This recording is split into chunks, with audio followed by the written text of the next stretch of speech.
how's this critical thinking group chat? Yeah, where we at? How's what? Critical thinking chat. Thinking.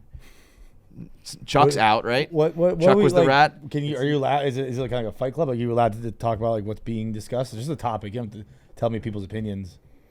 Just a lot of stuff that doesn't really add up in the world. That you think that might be due to lack of information on your part? No. No. I'm the not most informed person in the world.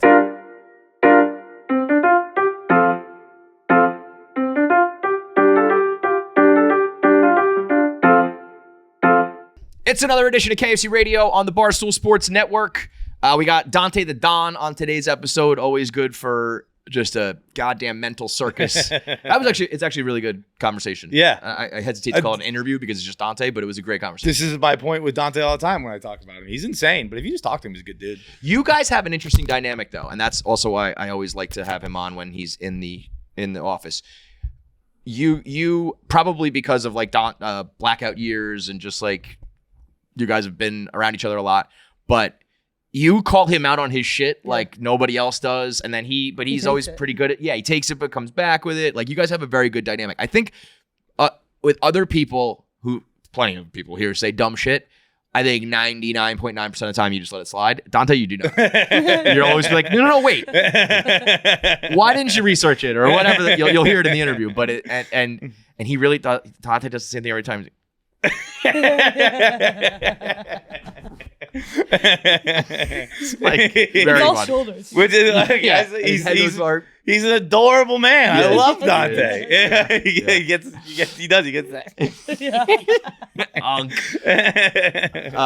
So he's on the show. I'll just talk about Pat Bev quickly. I really don't even really care to do this, but everybody's kind of been asking me about it. So after John absolutely ethered him, Pat Bev left a comment on our Instagram and then deleted it quickly, talking about my divorce scandal and all that. I mean, and I know it's very for I think a lot of people who saw it. It was quickly deleted, but the screenshots last forever, as we know.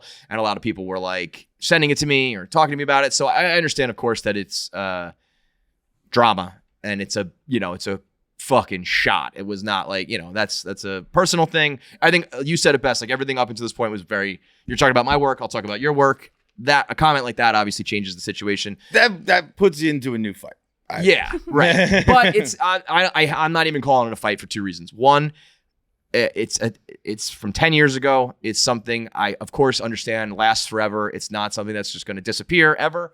But also the idea of people making fun of me or taking shots for it is so old and so low-hanging fruit, and everyone has done it so much that it genuinely just doesn't affect me the way that I think people would assume it does. Yes, yeah. If this was 2018, when Rappaport did it, I was a little more like in my feelings about it. Now, between what he said and the person saying it, I really don't care. And I've said this before on the last couple episodes about something happened in the last year or so, whether it was just getting older or my perception at work or whatever.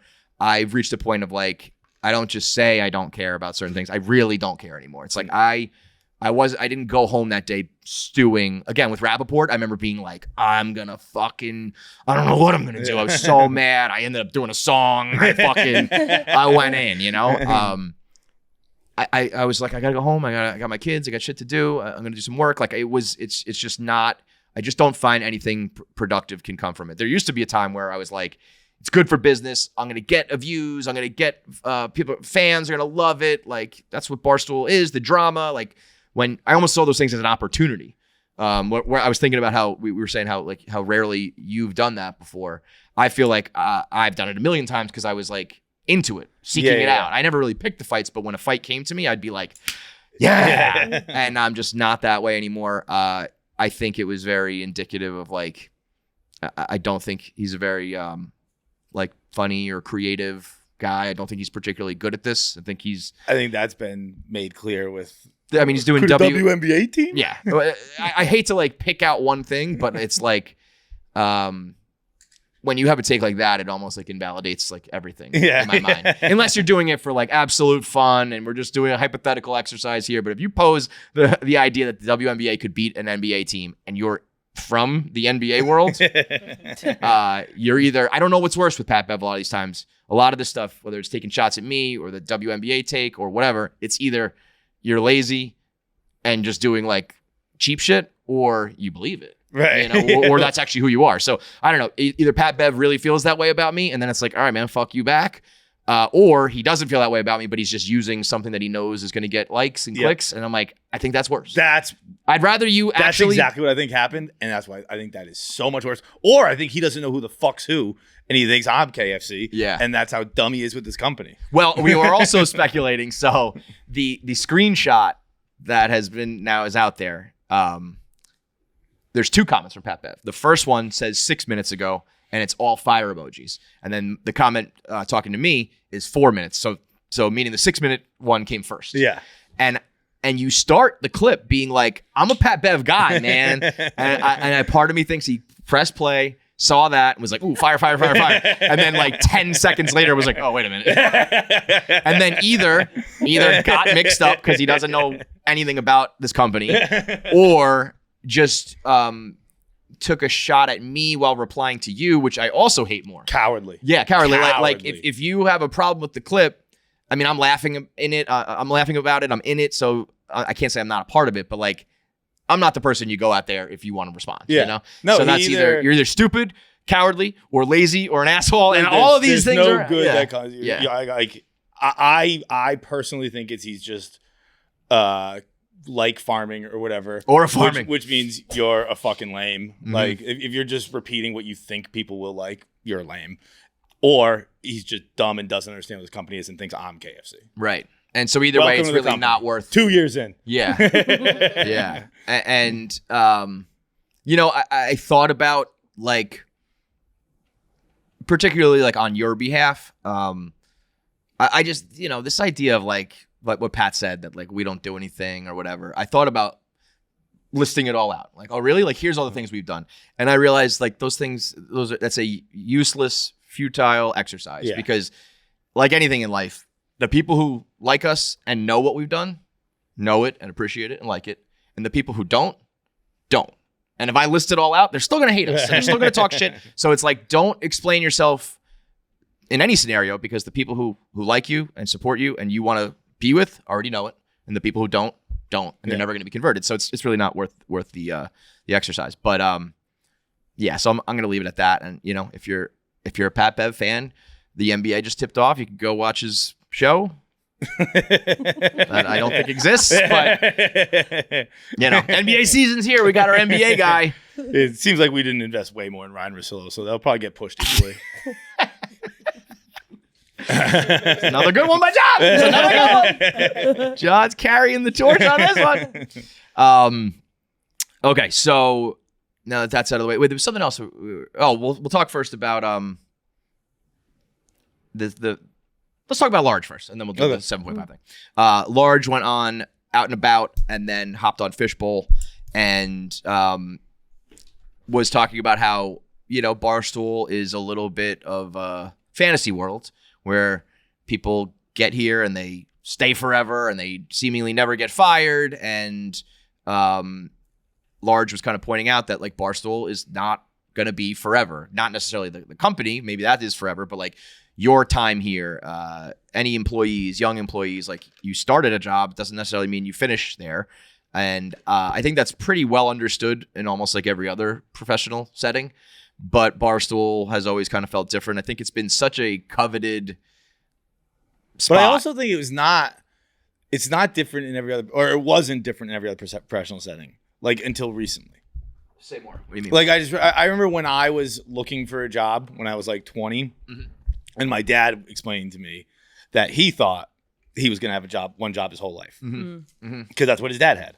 And he's like, but in the world I grew up in, my dad was explaining to me, he's like, my job's changed 6 times. My office or desk haven't. But the company who owns it has, and blah, blah, blah. But it's actually a good comparison in the sense, like, his name's on the fucking sign. Yeah, right? yeah, You're yeah. your grandfather, right? Right. Or did he start? It was what? Like when your father, when your father's father started, I guess he probably, It was actually my father's father's father. So when your father started, he was already in the family business. Yes. Yeah. So I think that's almost similar to Barstool in the sense of like, especially for us, where it's like we started it, you know what I mean? We built it. And that does feel like I'm going to be here forever, maybe. Yeah. And there's probably a world where it could happen. I don't think, it would probably be dependent upon salaries and all that stuff. I'd still be surprised. Yeah. It's almost, it's just nobody does one thing for 40 years. I'm understanding of reality and all that stuff. I would be very surprised if it was like if I wasn't somewhat attached to Barstool my entire life. Oh, okay. I thought you were going to say it the other way around. That like, okay. So you're saying you think you will be Barstool for life? I would think so. Yeah. I hope so. I'd be very surprised. Like Dave could die. Like Large says in the clip, Dave could die and Dave could sell the company or Dave could do whatever. But like from what I desire, like I'd be surprised. I think that's a good way to put it too. Is it might not happen for a million reasons, but I want it to happen. Yeah, exactly. I think there's very few if it's up to me. Yeah, right. Well, that's what I mean. It's like it might not be up to you. It might be up to the other person or vice versa, and salaries and the mediums that change. Oh, there's a million moving parts, but I think the difference with this place versus a lot of places is that people at least want it to be. Yeah. I mean, the amount of people who are working a job that they want to get out of is probably 95%. Right. I think even just being happy where you're at and the idea of like, I hope I stay here is super duper rare. Yeah. And then it actually happening is even more rare than that. So, but I think it's what Large brings up, like it's an interesting point that he brings up. If for no other reason, then it's just the life cycle. Like it's 20 years old, 21 years old now. Yeah. So like when, Barstool can drink. it's just very like when a company's only 5 or 10 years old, it's like we're just getting started.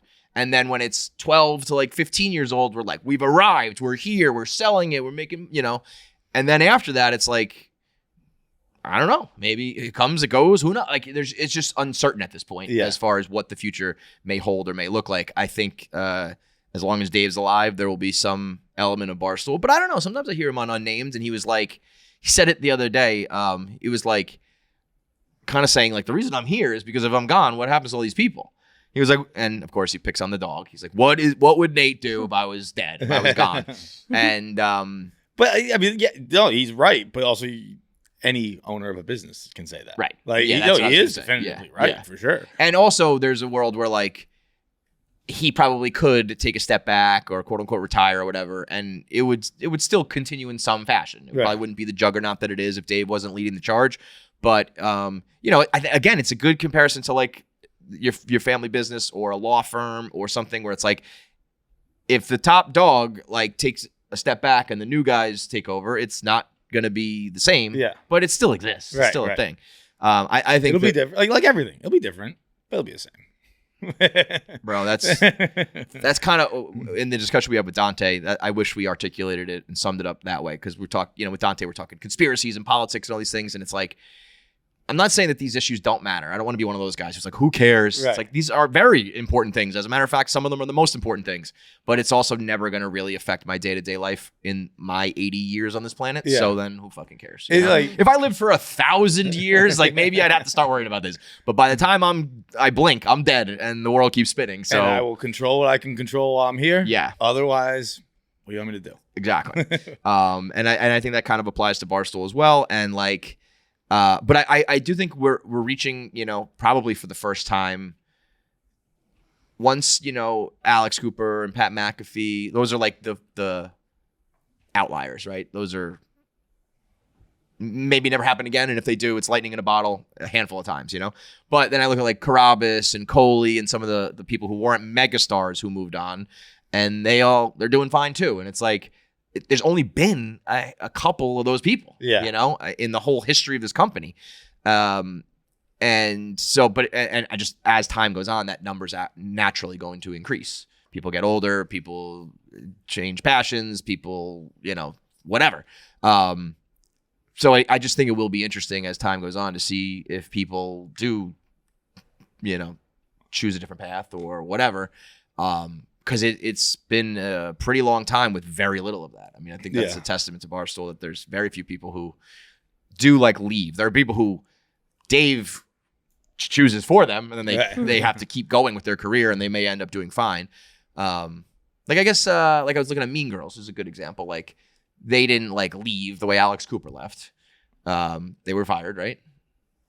Or they were not renewed. Whatever it was, I just remember because it ended with Dave being like, yeah. And it might have been more. We're not going to offer you a new contract. They didn't show up at that thing. They didn't show up. They didn't show up, and then they blew me off. Actually, it was funny. The straw that broke the camel's back was like them being disrespectful to me. Yeah. Dave called me and said, we asked them to be judges in a talent show, it was like the OnlyFans beauty pageant thing. Balls show. And the Glenny Balls thing. And they were like, I'm in, and then they no-showed and didn't call or text me explaining. And Dave was like, I heard that's what happened. Is that the case? And I said, yeah.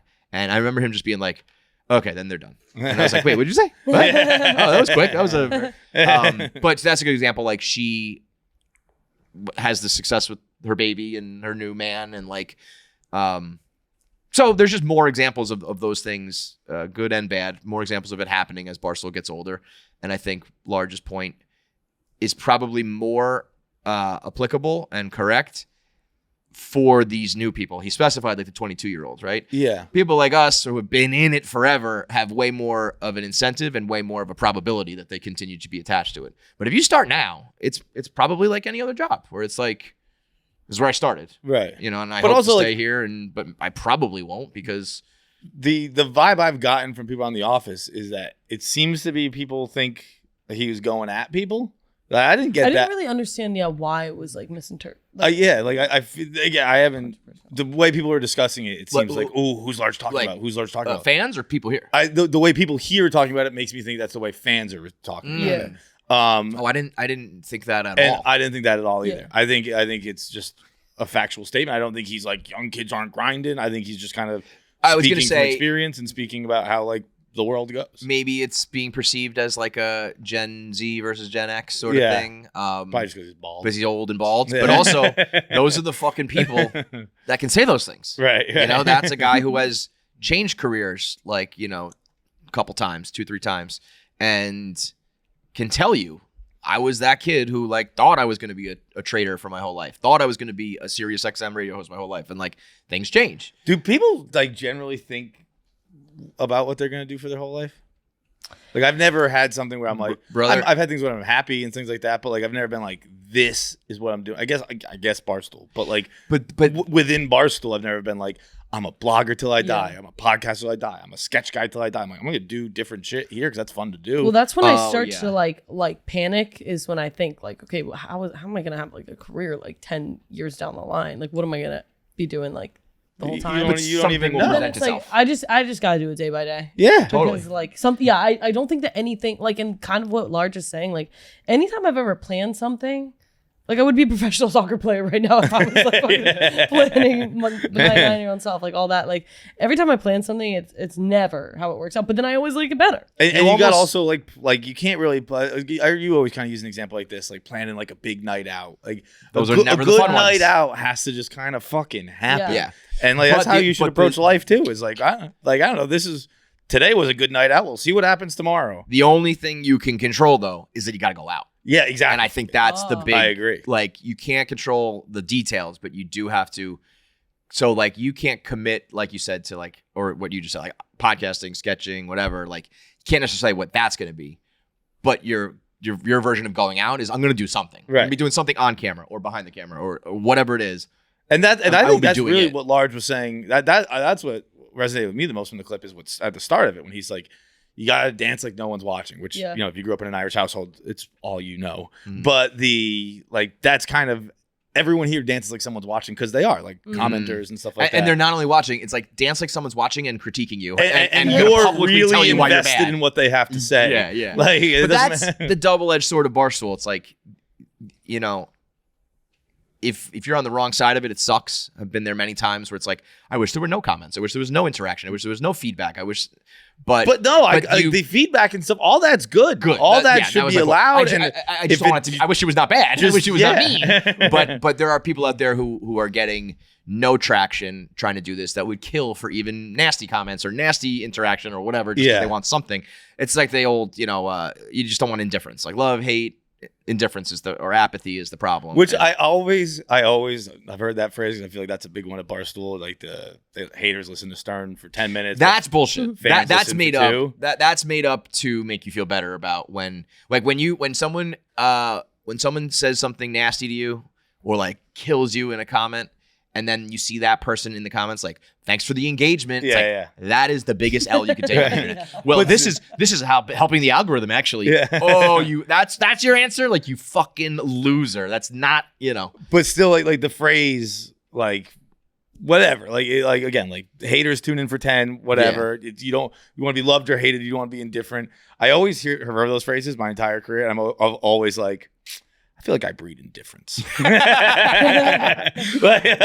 Embrace mediocrity, man. I feel like everyone's probably pretty indifferent about it. No, but I don't think that's true. I know what you mean, but I don't think people feel that way about you. I think when if you had true indifference, you would know it and feel it. You know what I mean? Like there are people taking interest in what you do and what you say, even if it doesn't like feel directly like it's happening, because there are people out there who are literally just like shouting into the abyss, and it's like no one is listening. And you're getting more opinionated, as we've talked about. I still don't think I'm opinionated. Okay, I feel like you keep taking it as an insult. I know. I don't think you. I'm not insulted by it at all. Okay. I just don't like.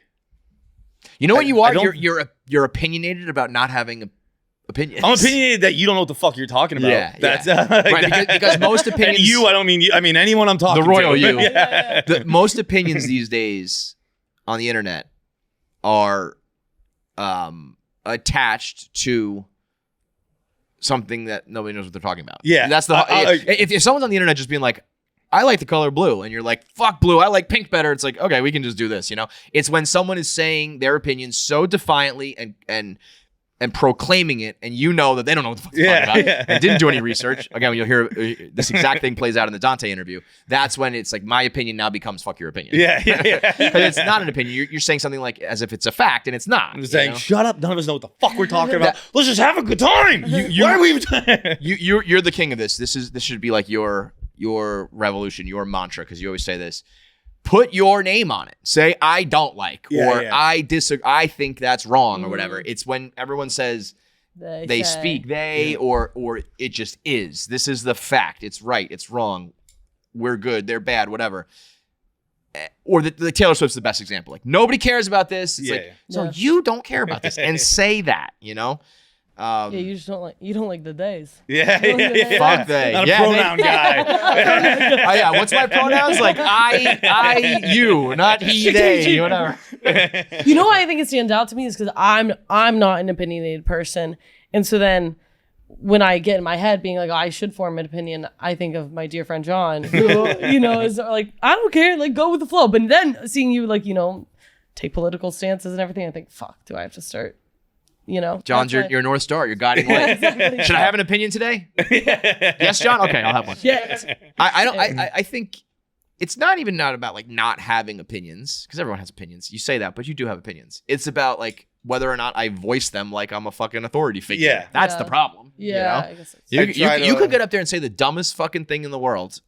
If you're just like, that's what I think, I'd be like, right, yeah. All right, you're an idiot. Who gives a fuck what my opinion is? Yeah. Right. Wait, can I say another thing about the going out? Yeah. I don't know if guys like relate to this, but on that metaphor, also my best nights are the nights that I like didn't finish straightening my hair in time, and I look gross, and I'm like, I look greasy and everything, and then I'm like, fuck it, like I'm just gonna drink, and then I'll feel better about how I look, and then I go out and I have the most fun. But the nights when I'm all dolled up and I think, oh my god, everyone's gonna think, who is this gorgeous girl who just walked in the bar? I'm gonna have so much fun. I'm gonna own the night. Never fun. Yeah. So it's always like whenever you think you're ready, there's something there. When you don't think you're ready, it's actually you are ready. That's when you're ready to go. Yeah. I that's been a long standing like take of mine, is that I don't know if we officially said it, we kind of glossed over it. The idea of like when you try to have a big night, when you try to make a fun night or recapture a previous fun night, never works. It's when you just go out on a whim. And I've always thought that, but I did think about the girls, because that's just not how they roll. Like, we can, whether we sit on the couch or go out, it's gonna be the same thing. You know what I mean? Like, we're gonna look the same. We can just get up and go. For them, it's like, it's not as easy to do it on a whim. Or if they do it on a whim, they have to like unfortunately kind of accept like, all right, I'm gonna like look ugly tonight, you know. Well, It's there's not also as easy like to plenty of just times rip like it. I've called a girl and been like, "What are you doing?" She's like, "Nothing." I'm like, "It's like 2:00 in the afternoon. Want to get drunk?" And then we go get drunk and we have fucking an awesome 3-4 days. Usually, bro, that's how I got married, bro.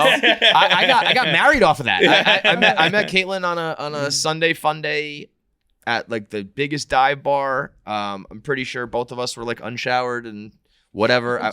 I was meeting the owner of Tin Lizzy to like, I think, collect a little bit of money. It was like I wasn't even going out for the day. It was just like I'll stop by, and then I ended up staying, and we met, hit it off, ended up getting married. Didn't work out, but for the in that stage, it was awesome. Yeah, because that was a big part of it where I was just like, I like your style. Yeah, because that's how we met. And maybe had I met her at like a gala where we were all done up, I don't know if it would have been the same thing.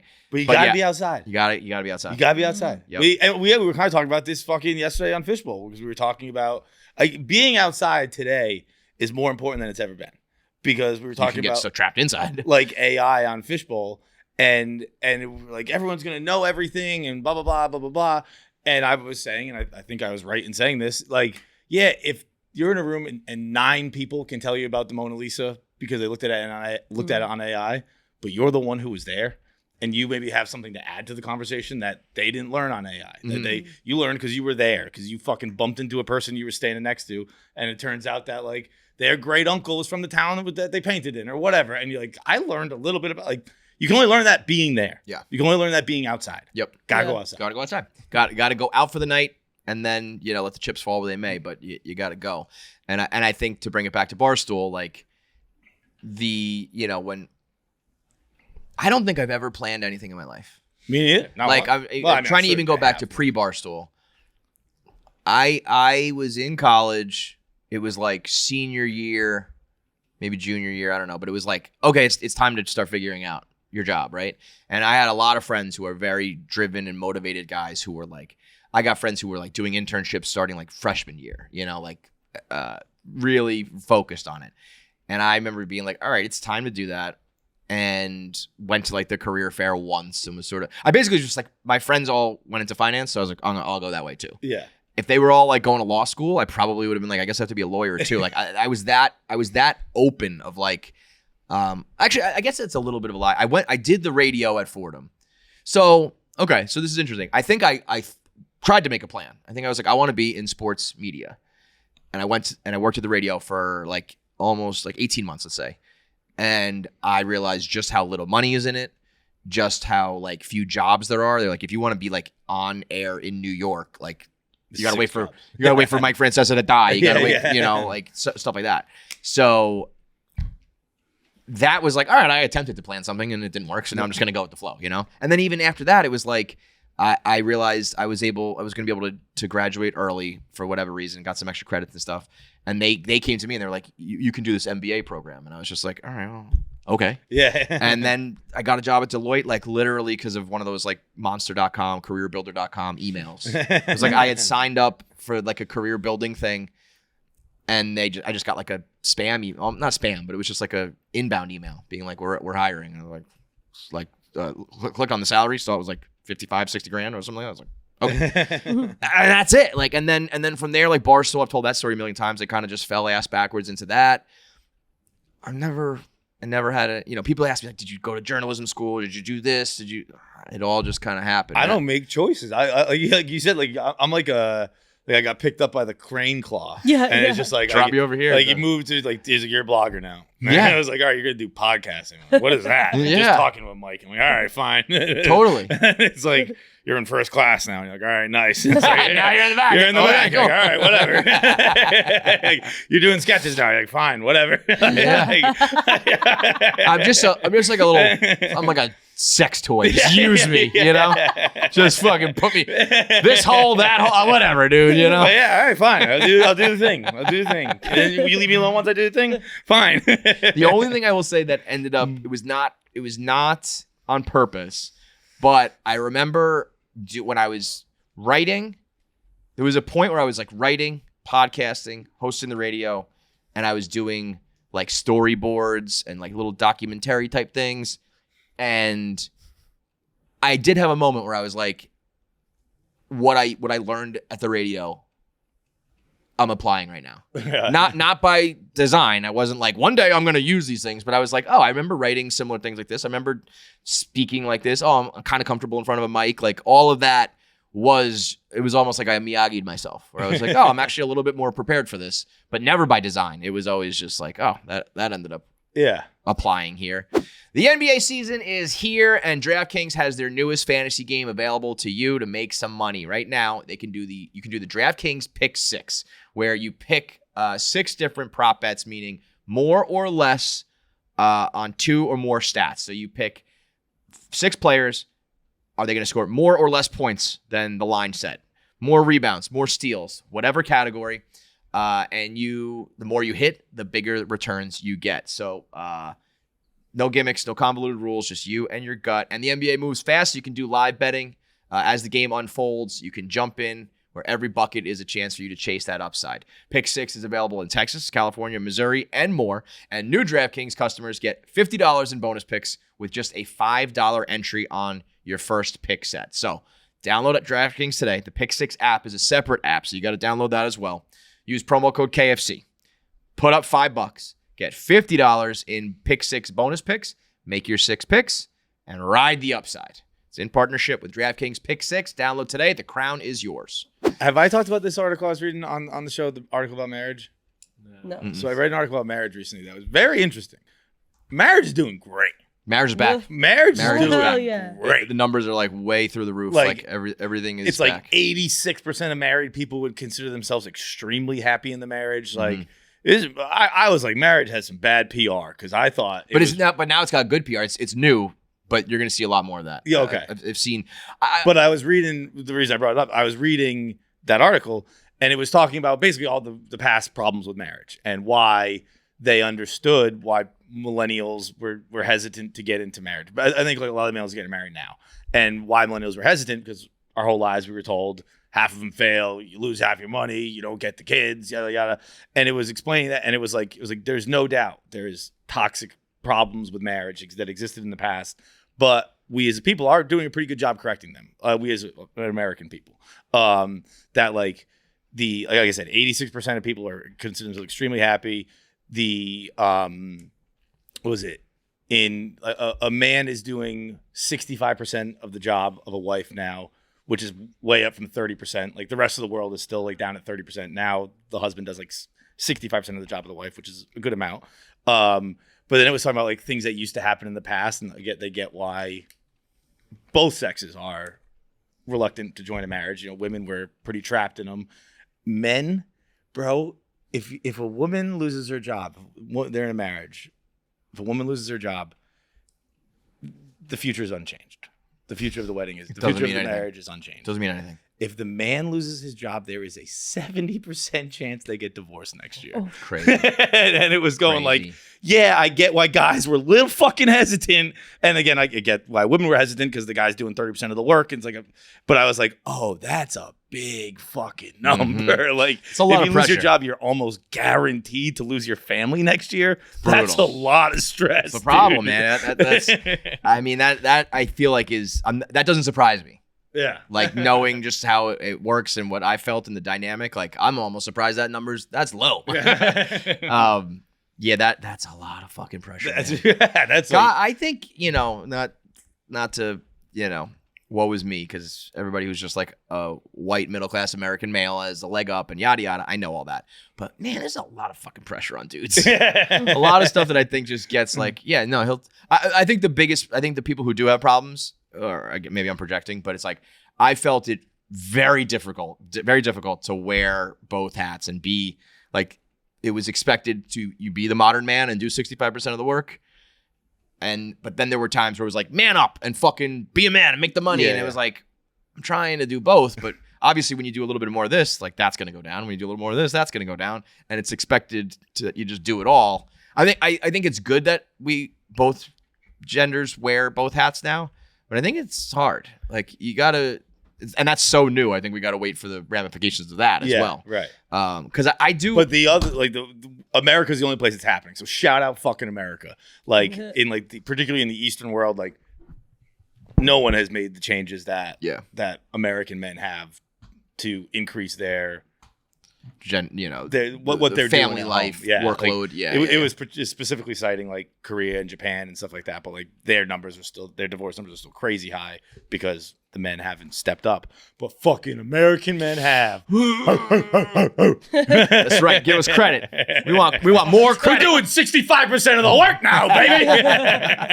But for real though, when you think about if a guy's doing 65% of the work, but and 100% of the work outside the house. Wait. That's what I was gonna say. Wait, so like in a perfect world, it would be like, well, wow, men are doing 65% of the load at home, and now the wife is also earning 65% of the way of the money we need. I think a lot of times this is all again stereotypical generalized. Ain't easy. Yeah, no, that's a fucking task. It is not. I was raised by one. I'll defend that to the death. Bro, I was one for like 2 weeks on paternity leave, and I was like, get me the fuck out of here. Yeah. No, thank you. But I just think that there's a heavy, put it this way, I think there's a much heavier expectation on men to now be progressive at home. A more heavy expectation of that than for women to be an earner. Like he just said, like if you're in a marriage, yeah. Okay. Just good. Like if a woman loses her job in this study, like it doesn't change anything. You know what I mean? So inherently, like think about that the other way. If a man is now doing 65% of the job that a woman does, and he were to like lose that job somehow, die, stop doing it, whatever, it would affect the home life. Yeah. Whereas I think it's still, if the expectation is not like I need you to make like half the money. You know what I mean? Yeah. I think it's like you need to do half the work at home, but I don't think guys or the earner, I guess I should say, if it's men or women, whoever the breadwinner is turning around and being like, and you also got to make half the money. Yeah, it's sort I of think like, guys have been scared to bring that up for a minute. Yeah, you can tell I'm stuttering and stammering over it because I already know what the response is going to be because people are just going to take it wrong. But I'm just saying it's like, no, you're making logical sense. Yeah, I understand what you're saying. Where it's like, but I can say it because I'm not involved in one. Yeah, you say it. In my hypothetical situation, if I was doing 65% of the work at home, I would not expect, but I would appreciate the other. We got to make 100 somehow. Yeah, I'd appreciate that. But again, I'm not in the hypothetical, so I don't give a fuck. Right. But it's interesting. I also think that a lot of the bad PR of marriage is now making marriage better. I get that. Yeah. I think a lot of people are like seeing so much of the divorce doom content that they're more prone to be like, it's not that bad. Yeah, right. Like, right. Like maybe I'm not perfectly happy, but boy, like this study says they want to kill themselves, and this study says like no one's getting married. Like I'm pretty happy, and I think it almost encourages you to be like 80%. I'm extremely happy, and it's like I think that might be a little bit inflated because it's the pendulum swinging back from things being so negative, but it's also I think it's a real thing. I think. But it also had like the article also was talking about just the emotional benefits of it. And again, it was all based on studies, so they were like showing the evidence and honestly everything's like pretty sexist where it's like women are happier that they have time and children and like money, and men are happier that they have love and support. And it's like I thought that was all the stuff we were railing against. Right? What do you mean? Just like women were happier to have financial support and not financial providing. Okay. And men were happy to have just like care and comfort. And I was like, yeah, I fucking bet. All those things are good. But I feel like I was kind of taught that we're not supposed to like those things. But on both ends of the sexes. Like women aren't supposed to like being cared for. And men aren't supposed to like being doted on. Yes. Like we're both being sexist to each other. They're getting everything's getting much more traditional again. The pendulum swings back where it's like, I think there's a lot of women who are like, I think we overdid the feminist thing a little bit. Like, it would be nice to like have a man who's like, but also me. not like there's all like we were talking about like on the Howard Stern show when we were growing up, and it's like, look at this fucking ugly bitch, and we're like, yeah, probably the feminist movement probably needed to be. That part is for sure good.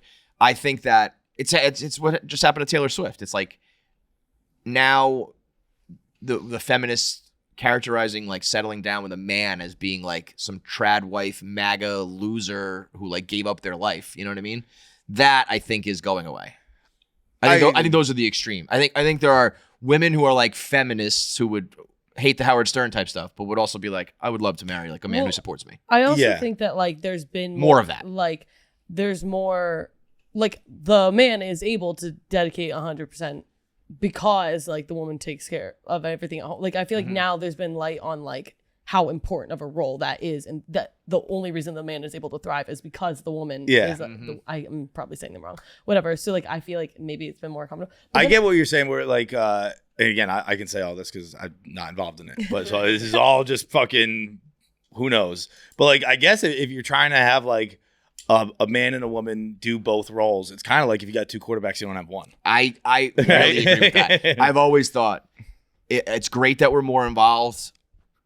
I think like 65% is probably like a good number. Like I think there's still I think it's very hard for both people to do everything. Yeah. I think it should be like I do a little bit more of this and you do a little bit more of that, because it's hard to wear both hats and to do everything. And I think it probably used to be easier, where it was like my 9 to 5 or 9 to 9, 5, 6, 7 days a week is fucking hell.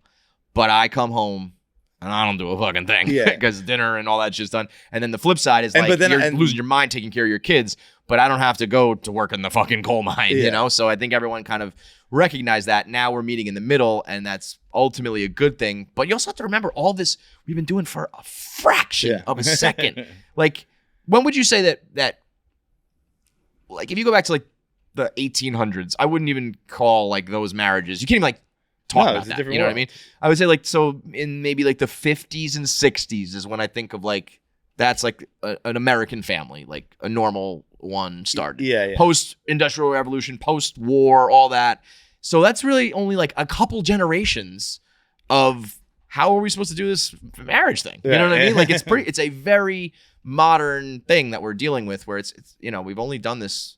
I can only look to like my parents and like maybe my grandparents. Anything beyond that is like, that doesn't apply. I was talking to my mom about that article, and I was like the 65% thing's funny, because like I could see if dad started trying to be like 90% of the parent, you'd be like, get the fuck out. That's the other thing. Sometimes you too many cooks in the kitchen. It's like I'm raising this kid. Yeah. You get the fuck out of here. Like you'll like I again, thinking myself, I think my parents had pretty standard gender roles, where my dad very involved, but mostly involved in like the sports. Like that's where me and my dad's relationship was really birthed, and my mom was at home. And I think if he was trying to like help me stuff at home, she'd be like, This is my office. Yeah. You get the fuck out of here. Yeah, my sister was saying that she would love one Christmas all the dads have to put on the Christmas, and how you know what? I also like, even when we're in the kid, like it's like all like the traditional stuff you've seen in movies. Like we're in the kitchen, and I was like, get the fuck out of here. Mm-hmm. You are in my way. But you know what leads to a lot of times is, and I hear this a lot. I've seen this on by the way, people who watch that show Couples Therapy are sick in the fucking head. Have you ever seen that? No. I've seen clips of it. I can't imagine ever sitting down and watching it. It's supposed to be real life. I'm sure by now it's a popular enough show that they're faking it or over exaggerating. But it's supposed to just be like you're watching a couple do couples therapy. Yeah. Which is sickening. That's like watching Saw in my mind. You want to watch like other couples fight? Like, oh my God, you're fucking nuts. But I always see a lot of the same thing of like, and this is if you have like problems in your relationship. I'm sure there's plenty of happy people who are fine. But women who like say their guy doesn't do anything.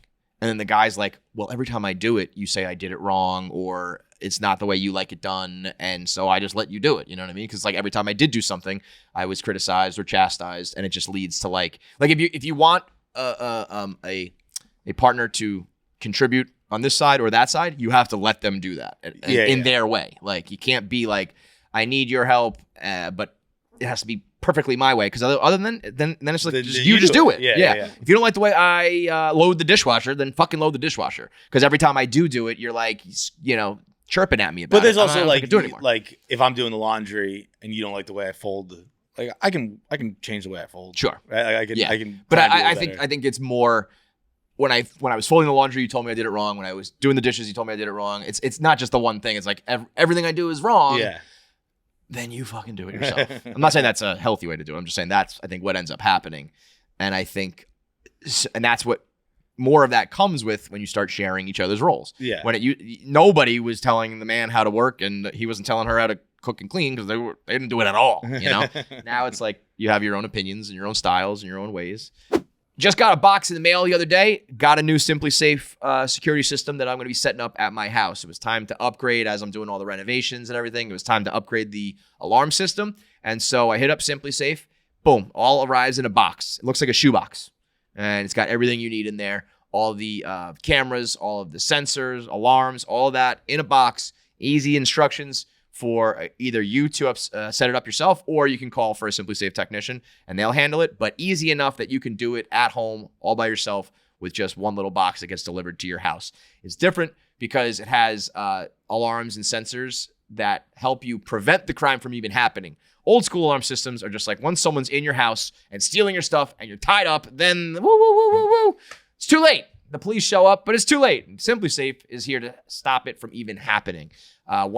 If people are outside your home and they're lurking, it sets off the sensors, sets off the triggers, contacts real security agents, and they take action while the intruder is still outside. They confront the intruder. They let them know that they're being watched on camera. The police are on their way. It announces it with a loud siren and a spotlight if you need it, and whoever's trying to break in your house is like, I got to get the hell out of here. So that's how you stop crime before it starts. That is what real security is, not the other security systems that rely on you to basically handle everything. SimpliSafe's monitoring agents have your back and talk to intruders even if you're not there. So you're safe when you're at home. You're safe when you're away from home. SimpliSafe takes care of all of it. Right now, you can get 50% off on SimpliSafe when you go to SimpliSafe.com/KFC Radio. Make sure you do the full thing, radio. It's SIMPLI safe.com/KFC Radio for a 50% discount on a home security system today. There's no safe like SimpliSafe. Do you think that dating apps and matchmakers have improved? The what? Dating apps and matchmakers, like being able to like pick your partner in a more scientific manner? I think no. No? I think no, because the only thing I'm opinionated about is I don't know what the fuck I'm talking about. Yeah. But my opinion would be that like I think that made it too easy to. I always remember learning about arranged marriages. Yeah. And arranged marriages are far more successful than love marriages. And they're far more successful because people who get in arranged marriages know that they take work. Mm-hmm. And like so a love marriage is like way happier at the start. And an arranged marriage is way sadder at the start. But pretty quickly they cross paths and they start going the other way. Because people who are in arranged marriage know I gotta fucking work on this to make us happy. Yeah. Whereas love marriages, what we understand as like a culture and society is like once you're in love, you won the jackpot. Like it's over now. Just relax and let it all sink in. And obviously, it's not how it works. Mm-hmm. And so those plummet while arranged marriages go up. Whereas I think with the more options, you keep looking for that love more than going, I think I can make something work with this person. I agree with everything you just said, but I'm also wondering if the apps and the access makes you... I think when you like, you know, the phrase used to be like settling down. It's almost like I settled, you know what I mean? It's like you live in a town. There's only so many guys or girls to pick from. And you're like, this one's good enough. Right. Versus, I think if you're like, I have a million people to pick from and that's the one and you pick that one and then that person's not what you expected. Like you're not as happy. I think that probably hits like harder. And it's easier for you to go, dude, there's a fucking million other chances. Yeah. It's like how we watch like movies now. Where like you watch the first 5 minutes stinks, I'm out. You're out. Like I got a million more on Netflix I can do rather than like there's only 4 Blockbuster. So right. Okay. Wait. So process elimination, and then you finally figure out the one. Like you already have your types. They list them out on like height, like their preferences, how they dress. You see it all there. You have 15 options there. You try the first 14, and then the 15th one, you're like, oh, that's the one that's gonna work. You've already crossed out all the bad things that you don't like, dialed it down, you find the one, and then you try to make that work. I feel like that could improve. I think it certainly could, but it's just like, I think people would get too into the, like, let's get a new one. Next Get a new one. one. Without I think too by many the time choices you get to chasing that, perfection at that point. Yeah, 100%. Yeah. Because it's like if you go through 15, why not 16? You gotta have like Yeah, some. yeah, yeah, But yeah. I think to keep with your TV comparison, I'm thinking, okay, I think that on television now and movies and streaming, there's so many choices, and the bar has been raised. I think as far as the quality of shows, right? right. In general, like, so I think that how do I word this? It's like TV we used to watch back then is probably objectively like those actual shows are not as well made as some of the most. I would disagree with that. I guess like then the tasks, then the fucking. Okay, yeah, like, put it this way. But Like, most the of the shows that we are used not to that. watch on like CBS, ABC, NBC, whatever, like there was some gems there for sure that were Yeah. amazing. But for the most part, we turned on some pretty formulaic, cookie cutter dramas, procedurals, dramas, and comedies Right. that you can catch a show on a streaming thing now that's like a masterpiece. But I think like what we felt watching TV back then, whether the show was objectively better or worse, we sat down to watch it in front of the TV like it's fucking amazing. You know what I mean? There was more to it than that. I think because it was broadcast television, stuff like that. Like they used to always really hammer home like, I'm inviting you into my home. Right? Like when I'm watching Yeah. something on TV, like Right. that's how they talked about like Conan and Letterman and Carson and shit like You're that. spending time with Where them. it's like they're in my home, and I don't think we have that because we don't have like a shared experience. So that's we're not kinda really what watching live stuff as much, so it's not like it is very silly. I admit that, but like there is a communal experience to watching TV. Yes. and I think It's hard now when everyone's on their own agenda. when everyone's on their own, Yeah. and like even like when you're watching a game and like the streaming's a little off, it doesn't really matter, but you do feel like I'm scared to go on Twitter because I might be behind everyone else. So like you're not like I'm watching this with everyone. Yeah, you're not like engrossed in it. But I think my point is like, if I'm trying to wedge this analogy in here, it's like if you think of your potential partner as the TV shows, it's like back then they were kind of like a network sitcom versus now is like a 10 episode streaming attempted, whether it's good or not. It's like it's supposed to be like a masterpiece. Right. So that's kind of like your partners. And while you might be trying to find your masterpiece, create your masterpiece by going through your apps and weeding everything out, bottom line is like the vibe and the feeling back then was better. Yeah. So it's like yeah. you might be like old school TV is like settling down with the person from your town and your high school, where it's like maybe it's not perfect, but you're happy because it's just like, yeah, this is, I don't know, this is what I wanted, this is what we're doing. Versus the ability to pick your partner is now making your standards higher, your criticisms higher. It changes the whole point of trying to court someone, Right. you know? But I'm not articulating it well, but it's almost just like back then there was less choices but you still ended up just like happier because you were like not over obsessing and analyzing the way I think apps and all that make you do. They You know? they make you like overconsume. Yeah. But I and also you're like- feel like it's like kind of what we're saying about like you gotta play that, you gotta go out, you gotta put yourself out there type thing. Like, because I do think it's about like feeling a connection, and it's like, and it's so then maybe you're picking somebody who has, but you're also still at the end of the day judging based off the connection. But you got to put yourself out there, so it doesn't give you outside. the ability. What? Gotta be outside. Gotta be outside. Exactly. You gotta be, like, that's what I'm saying. Like, it gives you the ability to go outside more. What do you think is the word to describe when you really click with somebody? Because I've been thinking about this recently, and not just romance, like everything. Like Charlie Sheen is what brought it up recently to me. It's like I could not be more different than that guy in terms of like our experiences in life and stuff, but I could chill with Charlie Sheen. I think vibe. Yeah, it is a Vibe. vibe. And the same thing with girls. It's like there are just some girls and probably guys that you just like click with. Like all the jokes are working and all of the vibe is right. Yeah. And it's like I could meet someone who's more similar to me in a literal sense than Charlie Sheen, but the vibe's just off. Like you're not a bad dude, and it's not right or wrong, better or worse. It's just like me and you don't totally click. And I think that happens with women or dating or even like work. It's like we went through a lot of different producers over the years, And like it just works with Jackie and Paps. Yeah. They don't. It's not necessarily like you're harder workers or smarter or more talented or better. In a lot of ways, you guys are worse in like every facet. No. It's actually fucking crazy. No, I meant like you are. In some ways, you are those things. In some ways, you're worse, better, whatever you want to describe it. But it's just like I'm comfortable. It's a comfortability. Yeah. It's like I can record in front of you and not.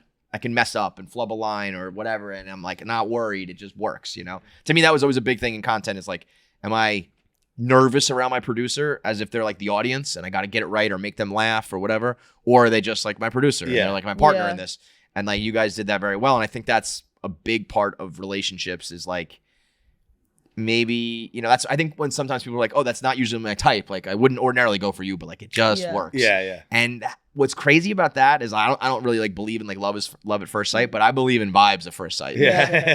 I'll know right away whether I don't vibe with you at all, whether we're not a perfect fit, but I can like kick it with you, or whether it's like I feel like we were born like Clem is a perfect like Clem could be my brother. Yeah. Clem could be absolutely be my best friend. Like every time I brought up a story, he'd be like, yeah, me too. Or like, we like the same everything. We grew up the same way. And it's just like, there's a vibe there that clicks with him more so than other people. And I think that is a big part of relationships too. It's just like, it's probably, you have to have like a similar sense of humor, probably like a similar like work ethic, some of the big picture things, you know?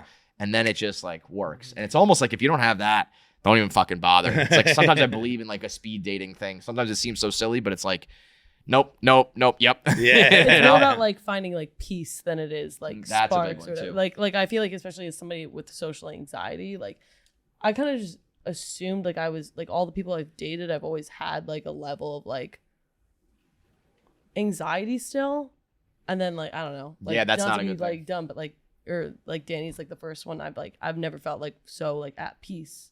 Pieces. With somebody, you know like, what? before. You know what's Swift song? You feel a Taylor Swift song Is about that Taylor Danny? Swift live? So Fuck. straight. It's so Fuck. Take it out. Take it out. Before you even brought up Danny, you said peace, and I was like Taylor. No. Yo, peace is, and you know what the sickest, I don't want to be like the most. It's a great song. You're gonna like it. You're gonna go listen to Taylor Swift. No, Peace. I don't want to It's be cliche. I'm beautiful. taking it out. No, This is it's the problem, from though. it's from like 2 albums ago, so it's not from the new album. No, but also this is the problem. Kind of what we were talking about, like with maybe like the feminist idea, like we overdid it. Is like that shouldn't be a like. I don't want to be a cliche. It's like you should want to be a cliche. These are songs about like love and happiness. You should want to be like that. Not even It That actually gets is portrayed as negative for some sometimes reason. It's when I actually hear about the myself, opposite. I'm It's just about she'll. No, I get that, but like you really shouldn't. I bet you there are women out there now who feel like guilty if they're like, I would like to just be a stay-at-home mom, or like I want to be more traditional or whatever. That should not be. That should not be the case. If you don't want to do that, fine. If you do want to do that, should also be fine, and there shouldn't be like judgment either way. That to me is like what feminism is, or if you take it away from gender, it's just like accepting and supportive. It's like you should be able to just do that. You should be able to slut it up and not get judged. You should be able to settle down and not get judged. You know, but the peace thing is the most tragic thing Also, about though, peace. Sorry, I just want to say something about the judgment. The judgment, like most judgment only happens if you're seeking out judgment. Or on the internet, like that's what I mean. Like but you're seeking out the judgment. Yeah. Like no, but you can just live your life judgment free. I could see, you're not necessarily seeking it out if you're just like on your Instagram, and like you should be able to go on Instagram and not get like inundated. If you seek it, like literally seek it, then that's on you. Yeah. But I do think there's a lot. But of like if people you're like opening a fucking trad wife video, you know what the comment section's arguing about. Yeah, You know what it's arguing about. Mm-hmm. You're seeking out the judgment. I would venture to guess that because to me the most tragic thing about peace is I don't think you value it until you don't have it. Like if you were to grab a young girl and guy and they're single and you were to be like list your like top 5 must-have qualities in a person, I don't think peace is in there. Like what's the most important part of I don't think you're thinking like, because it almost feels like a low bar. But it's super important. Yeah.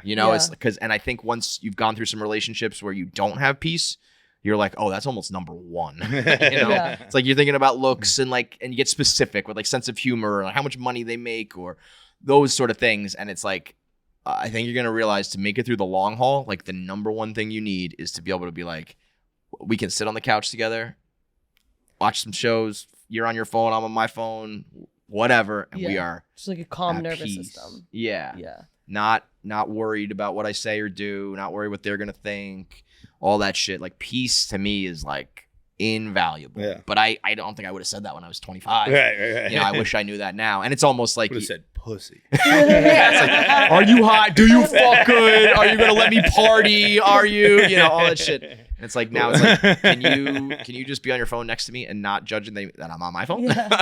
Peace, man. 25. I feel Like, like you it's got a bush?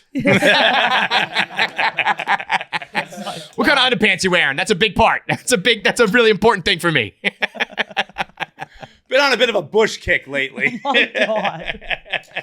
Bro, by the way, the we never talked about the Kim K thongs that with the hair on them.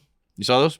Oh, I saw. Oh yeah. I was just gonna say John's that. like, oh, I'm wearing one right now. She said in an interview, dressed like a fucking asshole, by the way. Did you see that thing where she had the veil over her face? Ugh. She was like, I never like expected this reaction.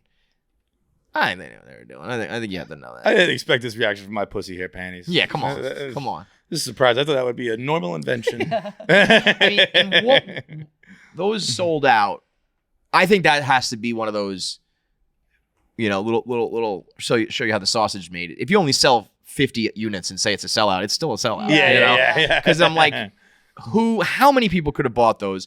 And the only reason you're doing it is for a joke, right? Yeah. It's got to be a gag gift or just a like, look, I got the Kim K hairy thong, right? There's no one like I actually wearing Pabs, that. can you pull it up? For I utility? haven't seen it. I know about it. Like, how are we doing? Like inner thigh hair? Like, or is it just like the top of the? It's mound? like no, it's like the whole. I think like the whole triangle, if you will, is.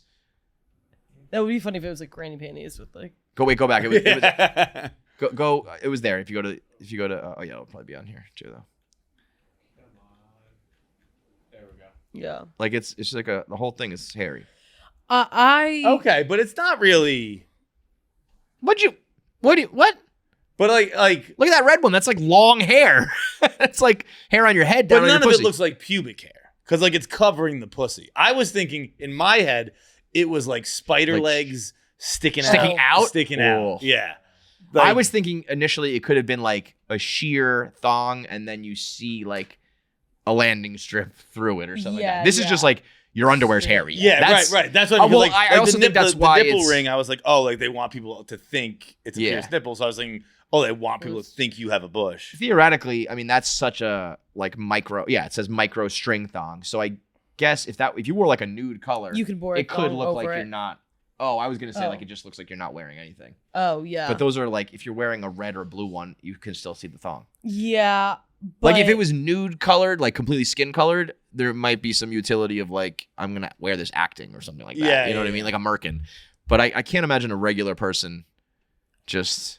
I wonder if it's like, I mean, I know like I mean, also like a lot of girls like laser off everything, and then so that maybe Little if buyer's you- remorse? Yeah, a little buyer's remorse. Like, maybe if you want the That one option- looks pretty real. That I feel. Oh like, the yeah, black this one. is now that we're Yeah. zoomed in. This is far more PB than I thought. The red one, it looks like hair on like your yeah, no, fucking never head. mind. This is full. Yeah, these they are are full- all That's weird. ridiculous. These are full That pubes. one's That looks That like one's like straight. where the wild That's things like the are. Lorax. Yeah. We're on the same page. Yeah. That's just what my fucking beard looks like. That's John's fucking face on your pussy. Yeah. That one looks like Gandalf, like a big white wizard beard. That should be called the Gandalf thong. Yeah. But like I'll say this: they're not as repulsive as I thought they would be. They're not sexy. I'm pretty repulsed. That's repulsive. But they, I think that's yeah, repulsive. that one's pretty repulsive. That's a porn that I would turn off, John. If I opened it up, if I clicked on a porn and someone looked like that, I'd be like. But it's nah. also like maybe I just don't understand how a vagina works. Like, Well, we know that. like That's for certain. the base of it. There's no hair down there. What is it as Yeah. a seeming? You shouldn't have hair like. Hair, like in my experience, it basically. Well, I mean, you can have hair everywhere, but oh my god, look at that. That looks like a carpet. yeah. It's such an up close. Yeah, it's usually more above the clit's like the equator. It's usually like above that. But it gets down there. I mean, one of the worst things that's ever happened to me in a relationship romance situation is I was with somebody who didn't shave in the back. You know what I'm saying? You get what I'm putting down? and it was I try to just I don't like nitpick about those things. Sort of like everyone's body. If you're gonna be with someone, it is what it is. Yeah. But it was bad enough that I was like, I really wish that was a different situation. And it kind of came up, and I remember being like, it was sort of like do you think you could do that? Like it came up in a way. I don't know. I think I probably wedged like waxing or shaving into a conversation. Can you believe this person like does it all? But that'd be kind of cool if you did that a little bit. It was like one of those, and it was she was sort of like, yeah, okay, I can do that. There's nothing worse to me than having like any sort of sexual related conversations that is you're asking for more. Yeah. That's another one that to go with the piece that like if you just click sexually. Just marry that person. Everything else could be, they're abusive, they're horrible, but like you don't I have think a lot of people follow those rules. I do. That's why the divorce rate currently is 56%. But you know what I mean? That way it's like, I don't have to tell you, I don't have to ask you. We're just doing, Well, just like this is too much, but there's like an area. Never mind. It's too late. Well, it's just like there's an. And I actually don't know if other girls can relate, but I was talking. Jackie's like, we're just gonna talk about my hairy pussy, okay? There's an area above the butthole. Okay. That's the hard. That's the real hard spot. Sorry.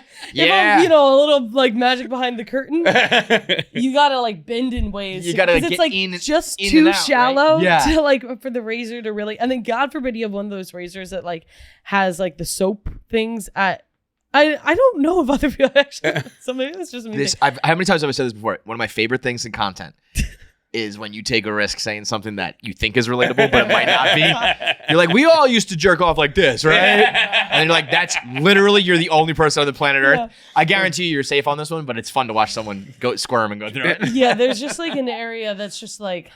It's like right about where a tail would be. Yeah. That's really it. Not like that high, but like right, just above it, because you think that you think that you've gotten all the holes. You're like, I'm out of the woods. I'm good. All my holes are good. No, Taylor Swift song. And that one was actually about the shaving. So then I and then sometimes like you take a little look and then you think, holy fuck, have I been missing that the whole time? That's like several months of growth back there. Bro, there used to be a Taylor Swift song called Holes, but then in parentheses, I got all the I got all the woods. Out of the woods. I've had that before, like women I've dated where like I've dated women who do laser stuff like you're talking about, and they've had like shade, like they lasered their legs, and I was like, what's the razor in the shower all about? You lasered your legs. My asshole. She's like, that's for my asshole. That's my asshole razor. Like, I shouldn't have asked. So I should stop using that one on my face, right? Okay, that's your shit razor? Okay, cool. So I have a mustache, but I shaved the rest of my face. It stunk. Come on, dude. It's not a true story. I made it up. That is a good look behind the curtain, though. Have you ever heard of, speaking of that like area, how your hair can fall off your head and get in there? Oh yeah, I pull hair out of my ass. Yeah. No. What I'm talking about is this hair goes into your skin and creates like a infection. This happens a lot on my I'm always watching those like I'm like, that explains the 3 infections I currently have.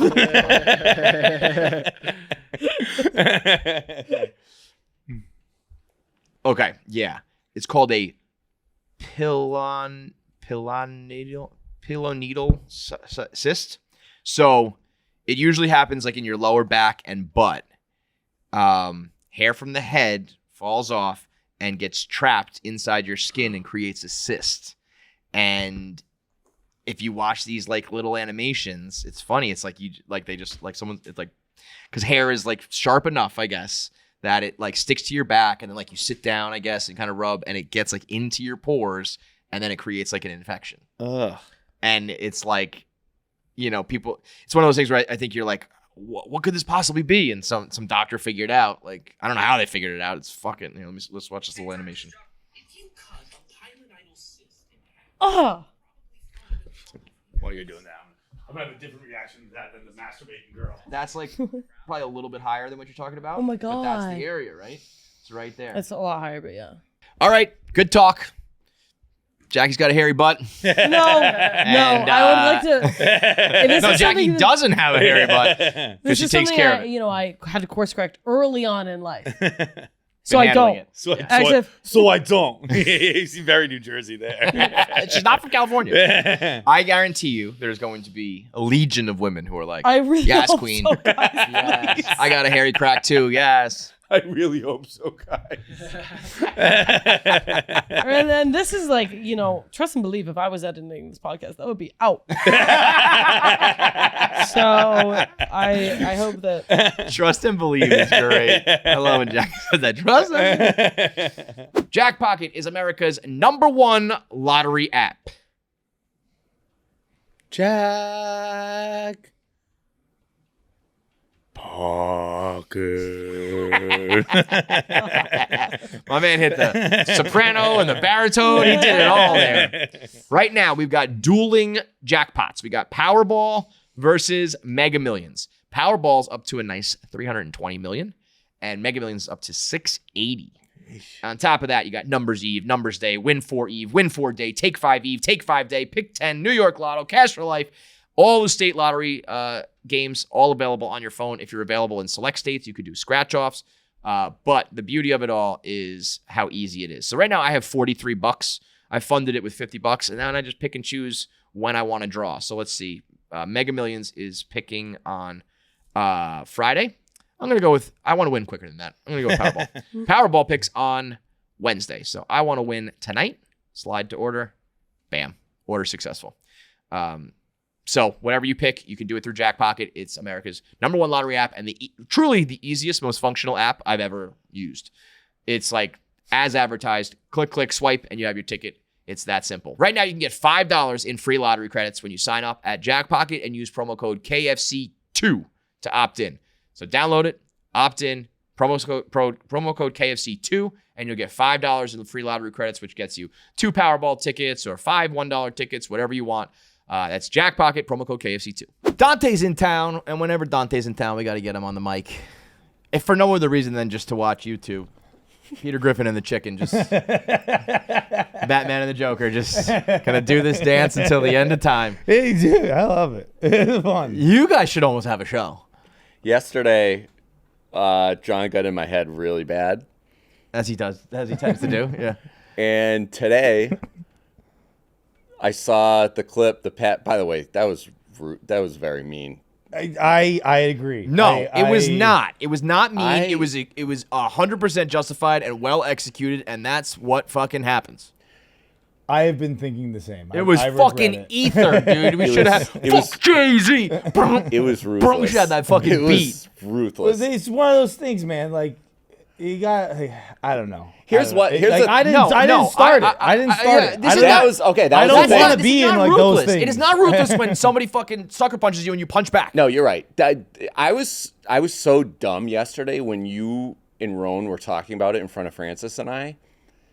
And then I saw it today and I was like, whoa, this is way worse than I heard yesterday. Worse is not the way to put it. I completely forgot that he came at you guys. Yes. Yeah. So then I was like, you think he would just do that? That's why I was like watching it. I was like, listen, wow. if you were under the assumption that was rogue, then yeah, like that would be crazy, and that would be so out of character for Feitelberg. This is like, someone spit in my face, and then I fucking dunked on. I just completely forgot that you guys got lumped in with Francis and that whole thing. So then the butterfly effect's unbelievable. Yeah. I was just saying that Sass going, I really don't like my seat on planes. and what I said to Kevin, I'm the one who encouraged Sass to figure it out. So it's all my fault. It's actually his fault. I'm the one. So I'm the creator of my own fucking universe of hell. But that's so on brand. Yeah. No, but what's so off brand is so that clip went up and I was getting texts from people I don't even talk to in a while, and it sounds like he was getting the same thing, and I was like, yo, the streets are talking, like that clip is a hit, and I realized it's like I don't think John's ever done this. Really? I don't. Not John's really. John's not a mud guy. John's not like a fight guy. Like, I mean, Dude, sometimes the guy who's left alone in the woods is left alone for a reason. yeah. and also sometimes the guy left alone in the woods, when he finally gets pushed to the limit, he goes full Equalizer. He goes Denzel. He goes Liam Neeson. Because like I've been in the mud forever, fighting these people internally, externally, blog fights, all that shit, and it just kind of if you do it enough, it just kind of becomes like, yeah, whatever. It's when you don't do it and you finally do it that it feels like a nuclear bomb, you know? It's like, I'm just like, pew, pew, pew, pew. John's just sitting back there until, your man reaches his limit, and then it's fucking boom. I love the way Francis characterized his double blogs as Hiroshima and Nagasaki. Yeah. Yours was like, was it Blitzkrieg? The Lightning War, where they said it was actually more damage than the nuclear bombs because it just kept going? That was you, bro. I mean, he was like legit. The more I say this, the more I get that it probably sounds like I'm being sarcastic, but I really like Pat. He keeps saying, I want to be clear, we're a pro Pat Bev blog. Podcast. But like that was like I like to think about it from Pat's perspective as an athlete, like. Bro, I'm a 16-year vet in this locker room. You know what I mean? Like, Yeah. I don't demand respect, but don't fucking come at me either. That's insane. That's the thing. Is like I mean it's nothing new, but also it's like, in what world do we, but specifically he, deserve any of those shots? You know what I mean? To come at fights like that is fucking insane. Come at me, whatever. You don't like me. He's commented other shit about me. Fine, but like to say that about John is fucking nuts. Anybody who's been at Barstool would know that like going at Feitelberg is fucking insane. Like it's you if you're going at Feitelberg, you know? Yeah, it was very uncalled for. And honestly, like I still don't understand this whole thing. Like I told you yesterday, everyone in Chicago loves him. He comes by the office. He's cool as hell, nice as hell. I don't really. That's what Feitelberg I have says a too. similar experience. Yeah, it doesn't really make any sense. I don't know if he's just no. Well, like I mean, the the problem is no matter how you cut it, it's either like he believes that and whatever, or he doesn't believe it and he's just like doing it to like pile on. Like it's an easy thing to like love Chicago and make fun of New York or whatever. You know what I mean?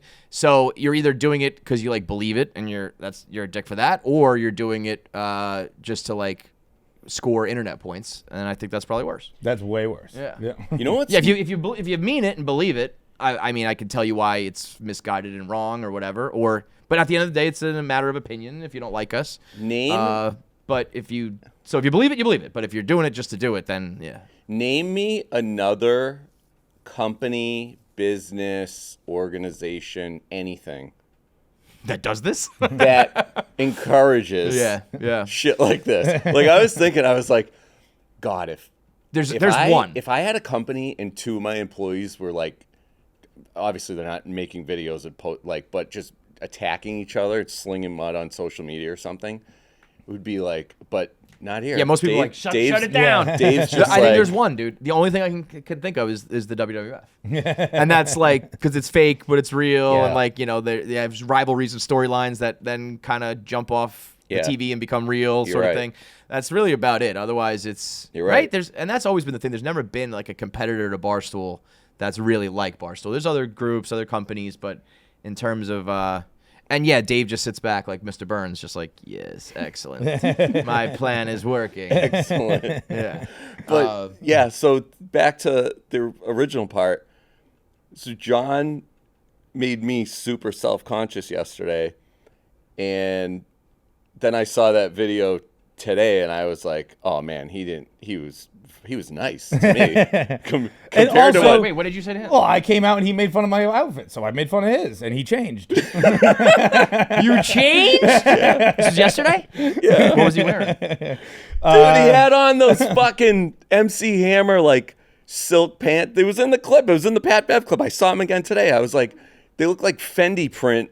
Like I gotta check this because I'm just so used to Feitelberg outfits. Yeah, I look I don't great. even get phased. When Dante made fun of my outfit, I walked in didn't and I was like, change. what I are had you confidence in it. He walked in and I was like, what are you wearing? And he just looked at me and goes, really? You want to say He that? goes, really? You're going to say that right now?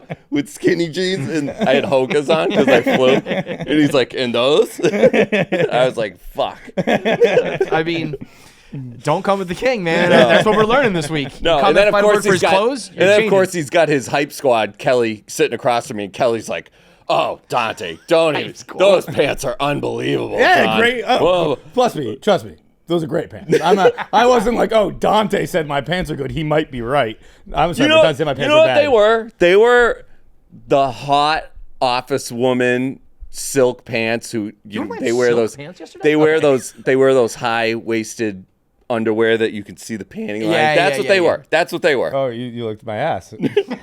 Not on your tree trunk fucking thighs, but no, on a like a tall, slender woman, those would have been hot. Were you No. like around and involved when like Madam Feitelberg and Lady Feitelberg? Of course. Yeah, like you were in the office around for that because that was when we all first started making fun of Feitelberg, and it was like in hindsight we realized he was just like wearing a scarf. You know what I mean? It was like in our mind we were like, you're fucking gay. This is ridiculous. It was like he had on a brown coat and a scarf. And we were like, gay, lame. But to Feitelberg's credit, anytime people we've made fun of him for his clothes, he's always just been like very confidently like, you're wrong, I'm right. This is fashionable. You guys look like fucking hobos. And like, go ahead, make your jokes. But you know what I mean? Like just very like, go ahead, okay, I'll take my lumps knowing that I look better than you. He's in the perfect place out here in New York. Back in Boston, that was very risky. That was very you probably risky. did stick out like a sore That, thumb oh back my there, God, no? that was very risky. It was, but also like at the time, like obviously how I dress now very differently. I've always been interested in clothes and stuff like that, but like my style has changed drastically depending on where I live, who I hang out with, all that kind of stuff. So like I dressed up in Milton, but compared to how I dress now, the extremely dressed down. But I remember the like in Milton, I vividly remember one year or one blog that I think Dave wrote it, or maybe I think Gaz started making fun of me. So then Dave wrote the blog, or maybe I wrote a blog defending myself because everyone was making fun of me so much. I just wore a raincoat to work. like I'm not talking about, it was a black coat. I wore just a water repellent jacket to work.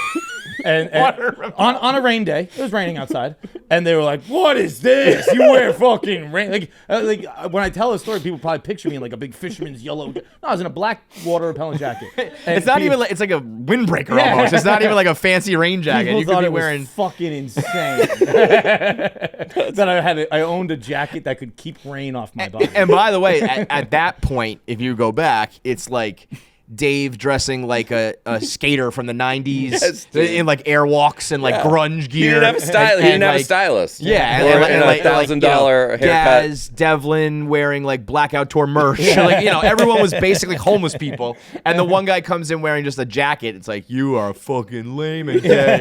It was crazy. I think I'm the one who wrote the blog, but it was because I was just getting made fun of so much in the office. Like, it's a coat that just repels rain. Let me look there. I don't know anymore because like the search, like Googling things is just so different now. But I believe when you used to search Madam Feitelberg or Lady Feitelberg, there was also just a picture where you looked particularly like a lesbian. It wasn't even necessarily. Yeah, it's That's hard. just my it's hard. face, unfortunately. Till I hit puberty and started being able to have facial hair, I was just a big lesbian. Yeah, so it was a little like like. Yeah, you look a little. That's a little. That's just like young and you're wearing a silly hat. You look a little gay. That picture's ridiculous. I stand by it. Right. The hat was an accident. The hat was like a happy accident. The hat right? was fucking. I did a video with Liz Gonzalez and I bought the hat on the trip and didn't get too expensive. It's a $600 hat. He looks like the kid from Not Another Teen Movie. Who's that? The friend that's trying to Let me see. bang the hot art girl. Like the main guy? No, main that's- guy's Oh, Chris like Evans. that guy? Yeah. The guy I who has haven't the seen same it enough hat. to really know what you mean. Whatever. Yeah. That. So wait, but you changed your clothes like on the spot because of that? My shoes. That's fucking crazy. Under the desk. Right, like right there, you just like kicked tried him to off, sneaky do it under the desk. and you caught him, or you just saw what Someone else caught him. I forgot who it was. Nate That was might be like, the single most insecure thing I've ever heard in my life. it was in my head. I told you. I was wasn't like, wrong. I wasn't wrong. What This I is really, insane. what I really love about you, Dante, though, is you will always own these things. You'll be like, yeah, man, like you were in my head. I was insecure. You own your shit. I love it. I love it. have to. What's your latest? I think I saw that you rewrote about like extraterrestrial existence and otherworldly objects and all that, right? Distraction, more distraction. shit. What do you Distraction want? from The Epstein files? That's what you're on. What are we distracting from? I think everything. I think the world burning down all around us, and I mean, don't even get me started on this. Please. Isn't That's literally why you're on the show, is to get you started on this. Live in the distraction. Don't even worry about the other shit, because you can't stop it. You can't do anything about it. I know that's what. So live in the distraction. That's like what Nate always says, and I'm like, how do you get into that mindset? I would love to be there. I mean, you literally cannot change anything. All these things you're worried about, like, yeah, you can cast your vote. I don't know, whatever.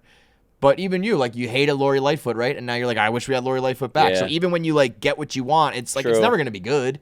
True. So you just gotta be like, it's almost like, it's a very fatalist viewpoint. yeah, no, it's not. It's not good, but to me, it's like the lesser of two evils. It's like you could agonize over this all day, or you could just accept the fact that you're gonna die. Yeah, like we watched The Last Frontier the other day, new movie on Apple TV. I really like it, and it starts with new TV show. Starts with a plane crash, and I watching the plane crash, and I was like, I'd be having a good time right now, and that's kind of what we're at, Dante. Yeah, the plane's crashed. The plane's crashing, dude. You know, Plane's crashed. Might as well have a good time while it's going down, because the plane's gonna hit fucking Earth, brother. Enjoy the ride. You got the little feeling in your stomach while it plummets down. Woohoo! Like, Put on the gas mask. when you go realize through. it's out of your control, what you gonna do? Let me ask you a question. Do you think that we are like on the verge of like an apocalyptic scenario, civil war? Like, I know you have the go bag and all that stuff. Like, do you think that's coming? No, because I think the people that would stand up to the ones in power are in power right now. So I think they would be on the other side, like suppressing. And no offense, but I don't think what we saw this past weekend is going to do shit. What do you mean? Like the No Kings marches and all that. Oh, like those yeah, people. yeah. They don't even have guns. Well, that's the thing about that's the funny thing about peaceful protesting, is that like both No Kings marches, I think, were the two biggest protests in the history of the world. Didn't burn out any buildings though, so you didn't get a lot of attention. Yeah, true. By the way, Didn't throw a fucking rock through a target, so you didn't get a lot of attention. Right. I saw. Were they that big? Because I saw The first one, for MSNBC was like posting pictures and videos that were like just of a different parade or something like that. The first No Kings, and look, everything is just what I've read. You might have read something differently. The first No Kings I read was the biggest protest in the history of the world. When factored in, like, how it happened nationally in major cities, all that stuff. Right.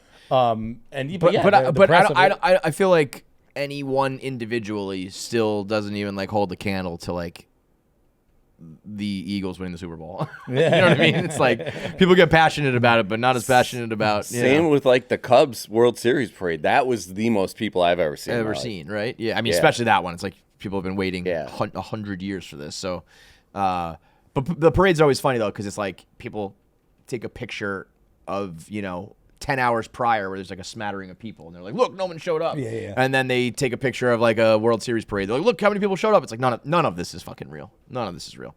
But I don't know, man. I keep going back and forth, like, to answer your question. Part of me is like, has shit always been like this? And are we just hyper vigilant now? No, it's just that you're on your fucking phone and you see everything. There used to be a protest or crime or something happening across the country, and you didn't ever see it. You didn't see it in the newspaper. You didn't watch the news. You missed it. You just didn't read that article or missed the 11 o'clock news that one time, and that's it. It's gone.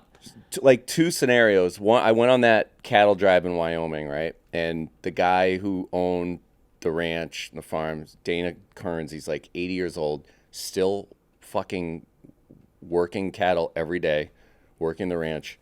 Just the biggest badass in the world. No cell phone. Don't think he's ever been on a computer in his life.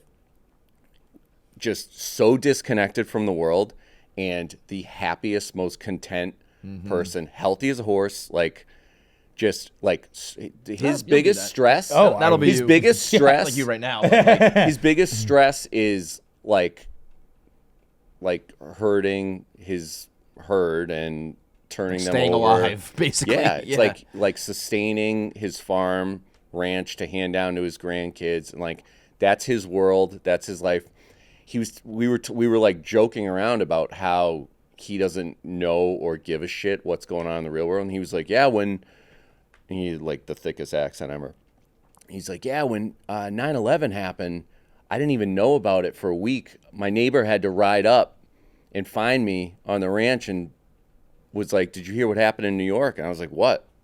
That's I was crazy. like, what? Yeah. And he was like, yeah. And he's like, I think you go a little too far the other direction, but you don't know about That's why Stepping Stone. but then Stepping Stone's the place to be. Stepping Stone, Vermont, baby. Stepping Stone's got a nice little town. It's not a real town. I made it up in my head. But We sold merch for that. Remember that? Yeah, We made no, a we shirt. never We never sold did it. it? They never like made it in a way that we thought That was worked. good. Stepping Stone, Vermont is the utopia that one day John will build for himself. so I mean, Dude, we met a guy. So the Charlie Sheen came about because this dude Tim Montana, his record's up there on he's a country singer. He was a diehard Barstool fan and met Charlie through the Navy SEALs. Through Rob O'Neill. Yeah. Through Rob O'Neill, yeah. So this guy lives in Butte, Montana, was hanging out with Rob O'Neill. Rob O'Neill met Charlie. But we got to talking with him. Charlie Sheen was probably the most interesting guest we've ever had. And the guy just sitting on the chair over there watching is probably the second most interesting guy we've ever met. Lived without electricity until he was 18. Electricity. that nuts. And he was telling a story of how he would hear his parents hop in the car and they'd hit the gravel while the car drove away. And that was his time as like a teenager. He would run outside, rev up the generator to get some fucking electricity so that he could go on the internet and watch porn.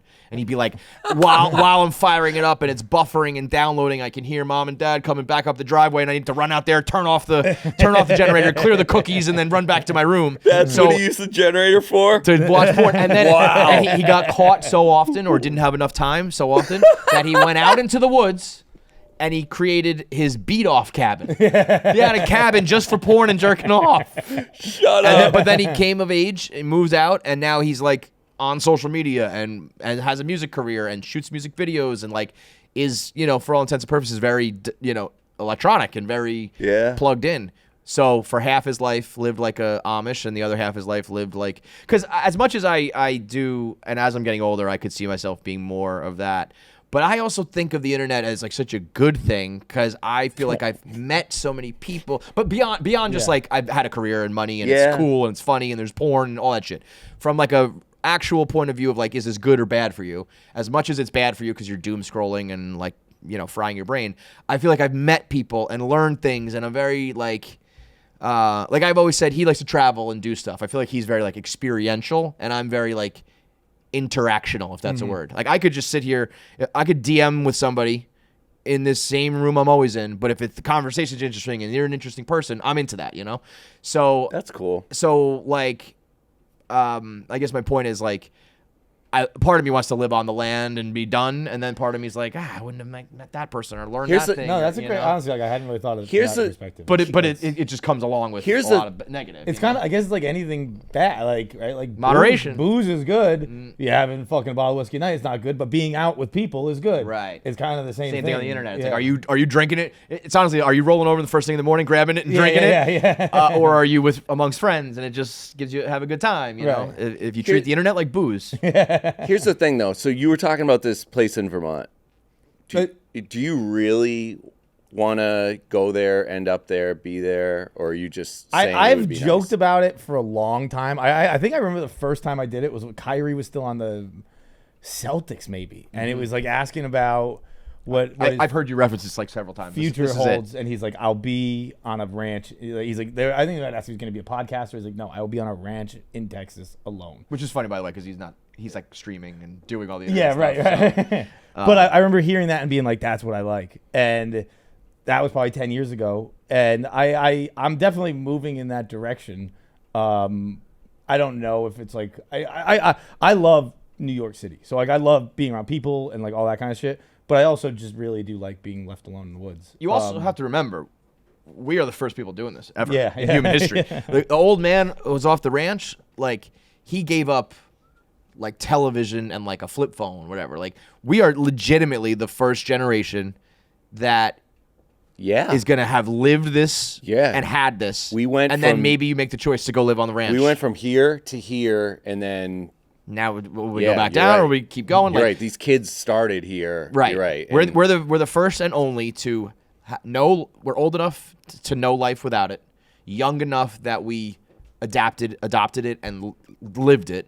And how are we gonna age out of it? Are we gonna like? Am I gonna be scrolling TikTok on my deathbed, or will it get to the point where I live on the land? Because I'm like, I know for myself, like, I think in order to live like totally disconnected, you almost need to have like something happen. Yeah. I think it's very hard to just be like, I had a pretty good life, had a bunch of good friends and family and coworkers, and I'm just cutting all of it out. I Yeah. think usually it's like a death or a Even crime or something where you're like, I got to get away from the whole world. To clear up for you, Dante, even in this utopia of Stepping Stone, Vermont, it's a town. Like in this town, I'm the I've seen them. I do I do the op-eds in the local paper, and I run the Blockbuster. And that's like, so like there are people. I'm not in the middle of nowhere, but I probably totally live outside secluded. town a little bit. I got you, but it's its own little off the grid enclave. There's Yes. like real places like Oh this. God, yeah. North Carolina, there's a town. I know a buddy that when I moved travel from. though and I do that, I hate this about myself, but it's true.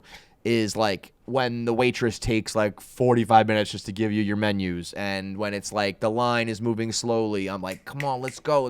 See- And then I catch myself being like, you're being impatient for Yeah, no reason. you're being New York. But it is in me. So. I'm very that I think part of like me being experiential is that I am very much like, if we're in your house, we do it your way, and like I'll sit at dinner in Italy for 4 hours. I don't give a shit. But if Yeah. I'm sitting at dinner here for an hour and 31 minutes, I'm fucking like Yeah. anxious and get me out of here. When in Rome, Yeah. right. The reason I asked is because White Sox Dave has said this to me for years, and I've always been like, "You're so full of shit." Like he's been like, "My dream is to disappear. Like, I want to be able to retire from Barstool and disappear from the world. Like, disappear from social media, change my identity, be gone." And I've always been like, no fucking chance.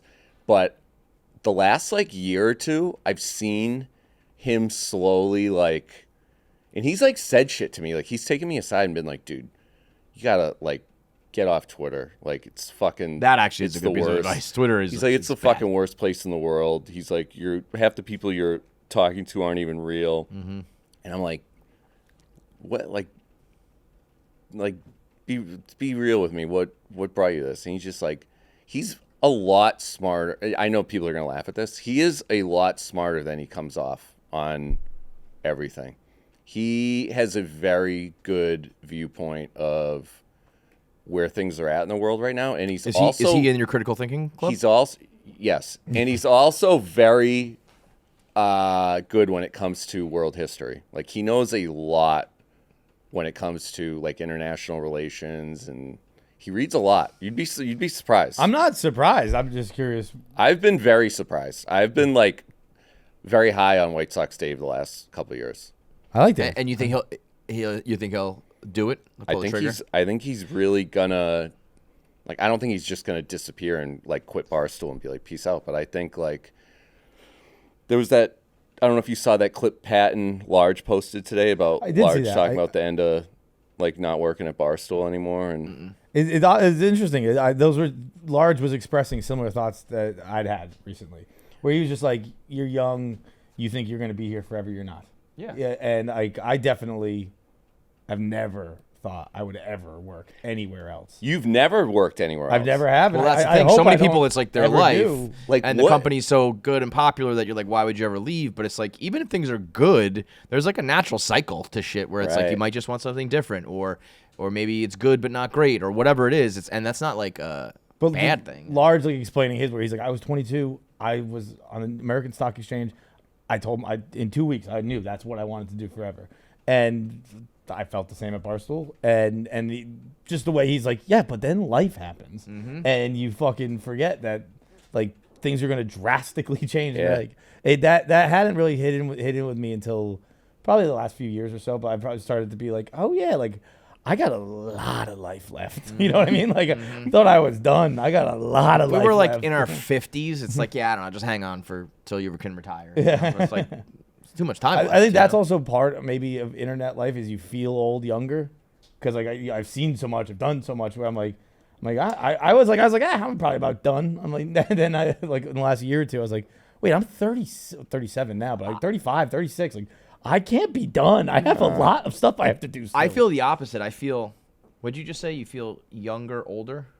I older, feel like younger. I feel like an old person. Yeah, but then in reality, I feel don't like think the I'm that old. opposite. I feel like this generation of people, like I feel like you used to get old quicker. By the time you're like 35, you're like old and lame. Yes. Because I don't think you can't keep up with pop culture and Right. anything. Yeah. Back in the day, it was just like the records you listened to and Dude, the this things just- you did, and then you age out of it, and you can't keep in touch at all. This just started happening. Because now I'm 40, but I know what the kids are saying, listening to, watching. though? What I'm just saying more so just than got like He's it got again. kids. He's got well, kids. so you know what yeah, I know? you're right. I know Gen Alpha and my generation. It's Gen Z in the middle that I don't know. Okay. I know all their slang, all their shit. But in general, even though I don't know Gen Z, I can't totally fit in with them. I know more about the previous generation than any of the old people did, just because of the internet. Yeah. Dude, So I you just got it kinda again stay- out there. Danny Jackal. Some TikTok trend put me on Group video. 7. Yeah. Yeah. What the fuck is that? That's actually a pretty cool. So somebody It's made. shaming Southwest passengers is what it's doing. Oh wait, is that no? She's talking about the. Not the 6-7. The No. Yeah. The Unk, group pipe down for a 7. second. It's the viral. Girl who's trying to promote her song, and then She did the 7. Yeah, so it's like a social experiment. She made 7, I think, or at least 7. How many? 7. 7 different groups, 7 different TikToks. That was like, if you're seeing this, you're in group 1. If you're seeing this, you're in group 2. I'm assuming she says different things in each video, and then so it's like based on your algorithm and what you watch and what she said, everyone's in this group, you know. And it seems to be that 7, I think, is like the most one that everyone's seeing. Yeah. So it's kind of just this gimmick, but that's what it's about. But it is kind of cool that I was only seeing group 7, and I was like, I think this girl just made one video. It's like when you label the pigs 1, 2, and 4, and you think that you lost 3. But apparently there are like 7 different groups and 7 different videos, and it's not as much people. I think people are thinking it's like a magic trick. It's just like, I don't know, that one caught the most views, so it's in the algorithm the most, and that goes. But it is a little bit like, oh, I saw 6 or I saw 5, and that's what she was talking about. You are, in a sense, very lucky that you have like adolescent, preteen kids, because for your job at least, like Yeah, I if kinda if you had a fucking accounting job, it wouldn't matter. But like this is like the first time in my life that I'm starting to realize, like, man, You're out of touch. I am fucking out of touch, man. Yeah. Like I told you after the beach house thing, when they were playing Jackie, what was it called? What was the radio that was like fake music? APM. They're playing APM at the house, and I'd come out and be like, "Oh my god, I am sleeping on like music right now. I don't know any of these songs. I'm like, I know every song before everybody my whole life, and I don't know any of this shit. Like Nicky Smokes is on some underground shit. That got me freaking Same out. time though, at least for the rap world. Look around.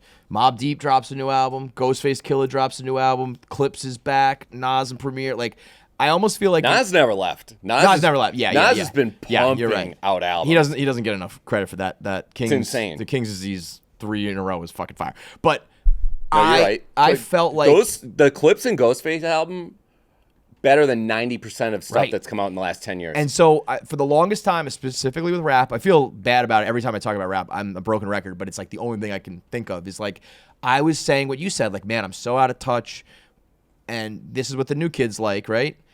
That's what happened in every generation. But I was like, I think it's genuinely not as good. No. Right? And No. But in the beginning, people weren't saying that. It was sort of just like, hey, that's what happens. Music gets old, new music's more popular. Numbers don't lie either. Did you see? Well, that's the thing. They're selling tickets. They're selling records. It's like Yeah, the well, old rap. not just, but on the inverse too. Like this new stuff is not charting. It's not selling. No. They're It's- canceling tour dates and shit. Yeah, guys who man. are like mega popular can't move tickets. Yep. And then the old guys come back, and it's like, yeah. that shit's better. Yep. So we've talked about this before. That like, I think we've talked about this, or maybe I've talked about it with Jackie when I'm nerding out. I don't know. That like we always consider that like the world is linear, like it just keeps going. Technology gets better and life continues this way, but like what if it's more cyclical, where it's like we kind of come back. That happens with fashion. It happens with a lot of Fashion, I things. think, is but the what if biggest. it's happening with like the world? It's what it is. Fashion's Like, freaky. Like how it's like. but it's not just fashion. It's you only think if it happens to fashion because you notice fashion. Like, you're Yes. in the world, you have You to see see people's it. clothing. Watch Like, period. give me another example. Watch period piece movies. The things we're arguing about today, they argued about in the 60s, Mm-hmm. 70s, 80s, 90s. It's the same fucking thing every time. We just keep doing it. It's the liberals are socialists, the conservatives are racist. It's the same life. It's the same fucking thing. Really? Yes, it's the same thing. All we do is just repeat ourselves every decade. Interesting. That kind of stuff fascinates me. I know it sounds lame, but I like analyzing stuff like that and Culturally, pattern. culturally, every decade we're just the same thing again. And then like what you notice in period movies too, or shows or books, whatever the fuck it is you decide to consume, like the world also completely flips over. All the big companies that you think are never, kind of like what we're saying about like our lives at Barstool, like all the big companies that you think aren't going to flip over. Delta is not always going to be the airline. There will be like it was TWA. Bro, remember Pan Am was the airline, like, and then it's not. all And these companies How did Blockbuster fumble? It's like these things happen all the fucking time. Sears is a great Yeah, example. Like you think that because it's a big part of my life, it must be a big part of history. It's not. It's going to be around for 10 years and then it's going to be gone. You know what the other thing about history is when, and I think back to learning history in school, you would learn at like 50 to 100-year chunks. That's your entire life. I know. Like my entire existence would be one paragraph, one page in a history book, where it's like in the 1750 we were like colonies, and by the 1800s we're a country. Like, Bro. and that would be my whole life was summed up in that one page. The Carl Sagan, the fucking astronomer, whatever he is, he has a thing where and I learned this in the movie Life of Chuck, which I watched recently, which is great. I really like that movie. What's it called? Life of Chuck. It's an hour and 40. It came out this year. It's got a lot of heart to it. Really great movie. But the point is, Carl Sagan has a thing where he says if you took the history of the world and you put it onto a calendar, if the Big Bang was on January 1st, and then he's kind of like goes through things. He's like, the stars don't show up until March. This doesn't happen until July. This doesn't happen until November. And then it gets smaller and smaller and smaller. And everything we know, everything that we've read in a book, we've seen on a movie, anything that's ever happened that we know in our brains happened in the last 10 seconds on that. Jesus. If the clock is done that way. It's incomprehensible. Like you can't wrap your fucking head around it. Every person of history we've ever heard of that happened in the last 10 seconds. Didn't So make- like it's So not, when you're getting bent out of shape I know about it makes like you feel so yeah, fucking. but like yeah, I think people say, what were you gonna say? It makes you feel so what? What word were you gonna use? It makes you feel what? like fractional of a fraction. Because I was gonna say I think people often say like insignificant, right? Yeah. Like, it makes you feel so insignificant, and I think that comes with like a negative connotation. But it's like to me that's like it's freeing. that It's like it's incredible. Yes, you are incredibly insignificant. Literally nothing matters, and that means everything matters. Yeah. So fucking have fun. It doesn't matter. So fucking enjoy it and have fun. but I also don't mind people who want to enact change or want to be involved in those things. Of course, Go ahead. I But it's the believe in those people- as well. But it's the Like, people who like get caught up. Like if you're not that person, you don't have to be. So go. You don't have to be the guy on the farm. You don't have to be the person like running for office to try to change things. But you can be. Any and all of it's okay. Well, because it doesn't matter. When did you become like Mr. Positive? I don't know. It's It is, but I was never. I don't think I was ever particularly negative. No. but I'm definitely more positive lately. Like big last time. like 3 to 5 years. I am like I love it. I thought you changed when you stopped drinking. yeah. Yeah. I love it. Serious. Yeah.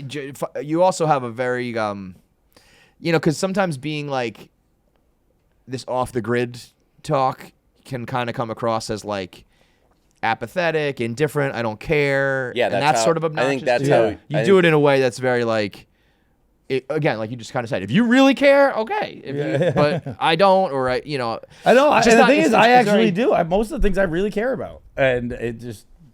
But you do it in a very non-judgmental way. However, you care about things, but you don't voice them on the internet or, like I said, run for office or whatever.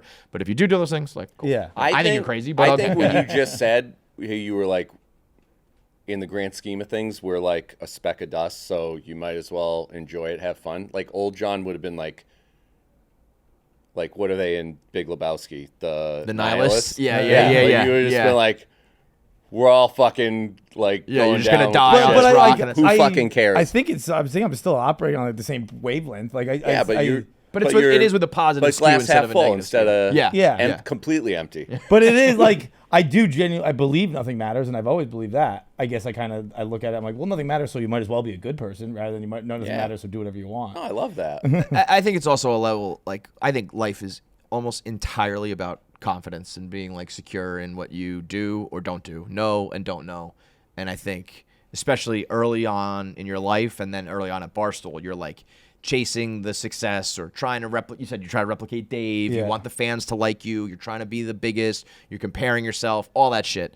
And then when you've done enough that you are like, all right, I've done enough. Like I've done not enough meaning like I don't want to do anything more, but like I have done well for this company, done well in life. I'm happy. When you like really accept that, I think that it just comes with like a level of peace where it's just like I'm good, and I'm not chasing that. I'm just gonna be myself. And then I think everything kind of.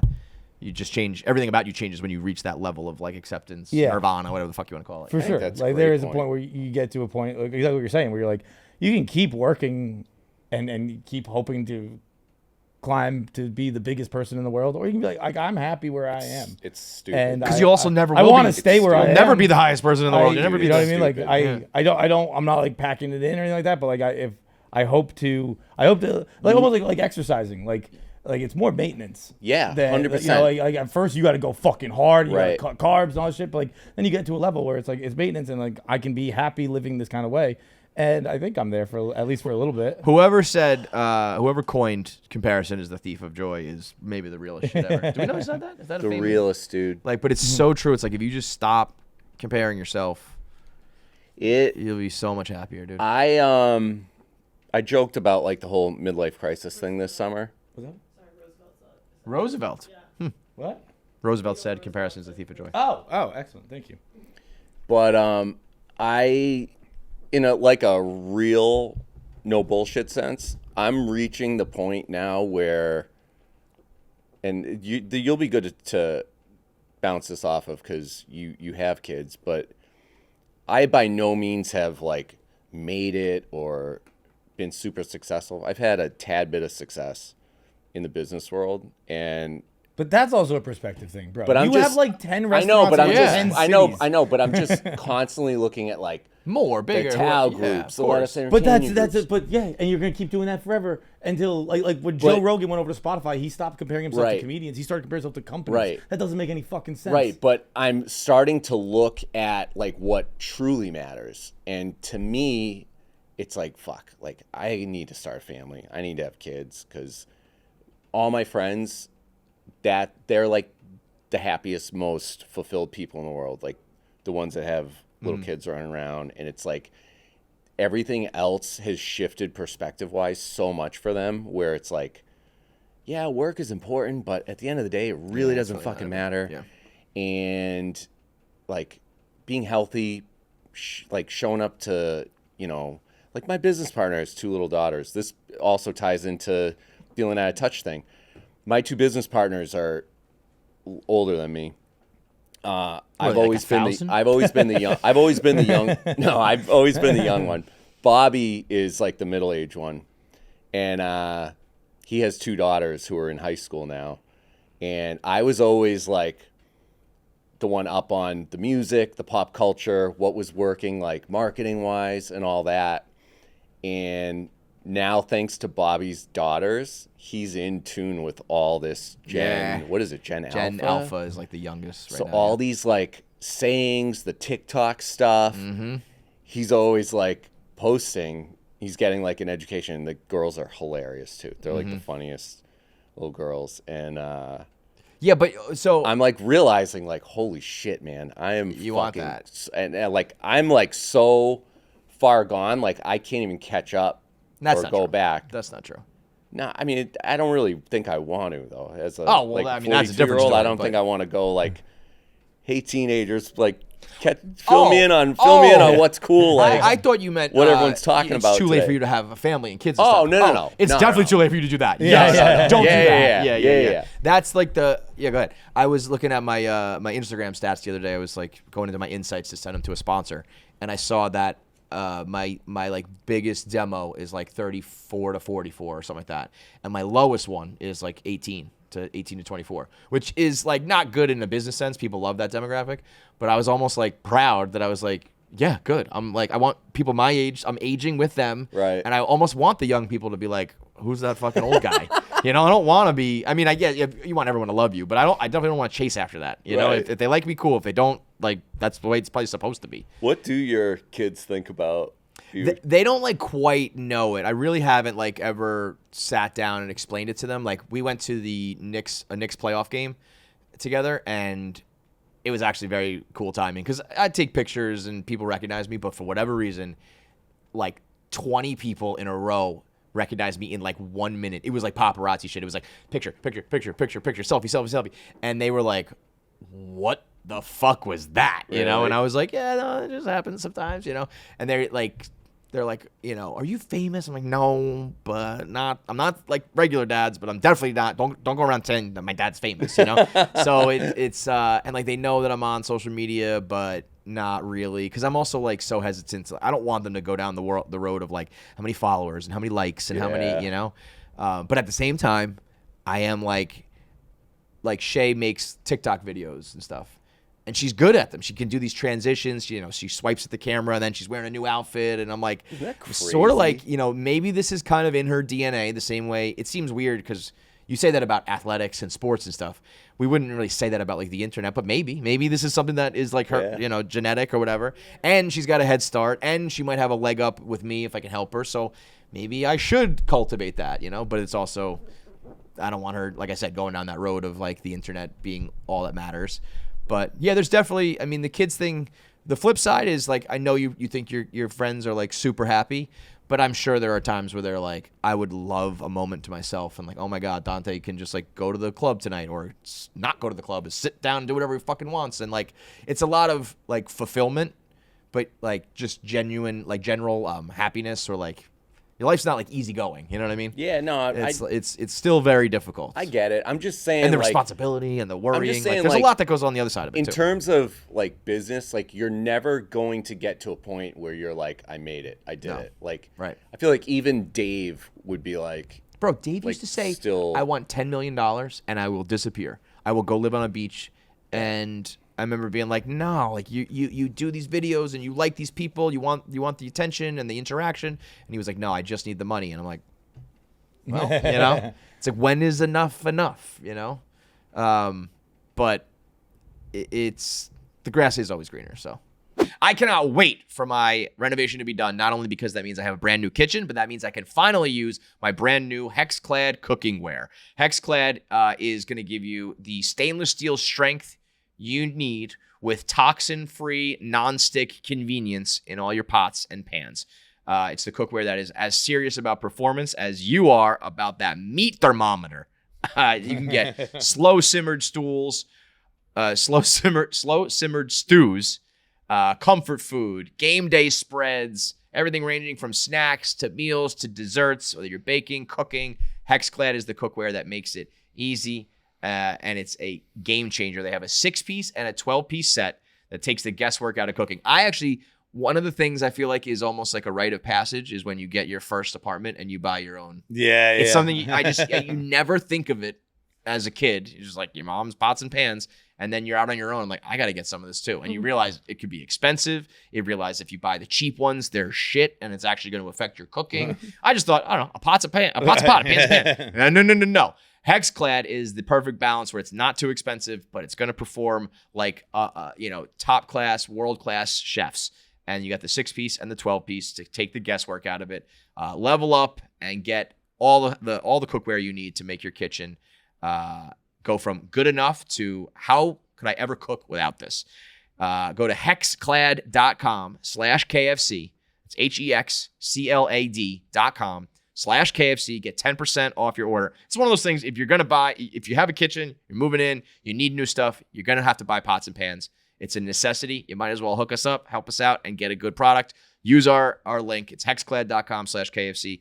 Get the discount and enjoy Hexclad's superior performance. Once again, hexclad.com/KFC for 10% off. It's definitely something to, yeah. you know. How's this critical thinking group chat? Yeah, where we at? How's what? Critical thinking chat. Thinking. Chuck's out, right? What Chuck we, was the like, rat. Are you allowed? Is it like kind of a fight club? Like, are you allowed to talk about like what's being discussed? It's just a topic. You don't have to tell me people's opinions. Just a lot of stuff that doesn't really add up Yeah. in the world. That Do you think that might be due to lack of information on your part? no. No. No, I'm the most not. informed person in the world. Here's the thing. I don't make assumptions, or I mean I do, but it's that what the like official narrative is might not be But like legit. I think you just don't believe it ever, and like you don't really. So let me tell you something. We had you on somewhat recently in the last year and a half or so to discuss a Boeing situation. I don't really remember what it was, but someone was probably killed, and you came on and we talked about it. Like, you're gonna come on, we're gonna discuss the subject, and you came on, and I said maybe 3 things that I read in an article. And you went, well, I didn't know you were going to do research for this. and I've read 1 article. And it makes me think that you don't read a lot of articles. This is also what I love about Dante. There's so many other people that would like take that personal and fight, and he does this every time. I mean, it's just what you said. and he doesn't laugh. Like, we can find the video of it. You were like, I didn't know you were going to do research for this. I was like, well, we talked about you coming on and having a conversation about this topic. So I figured I'd read it in an article. Like 1 line more than the headline.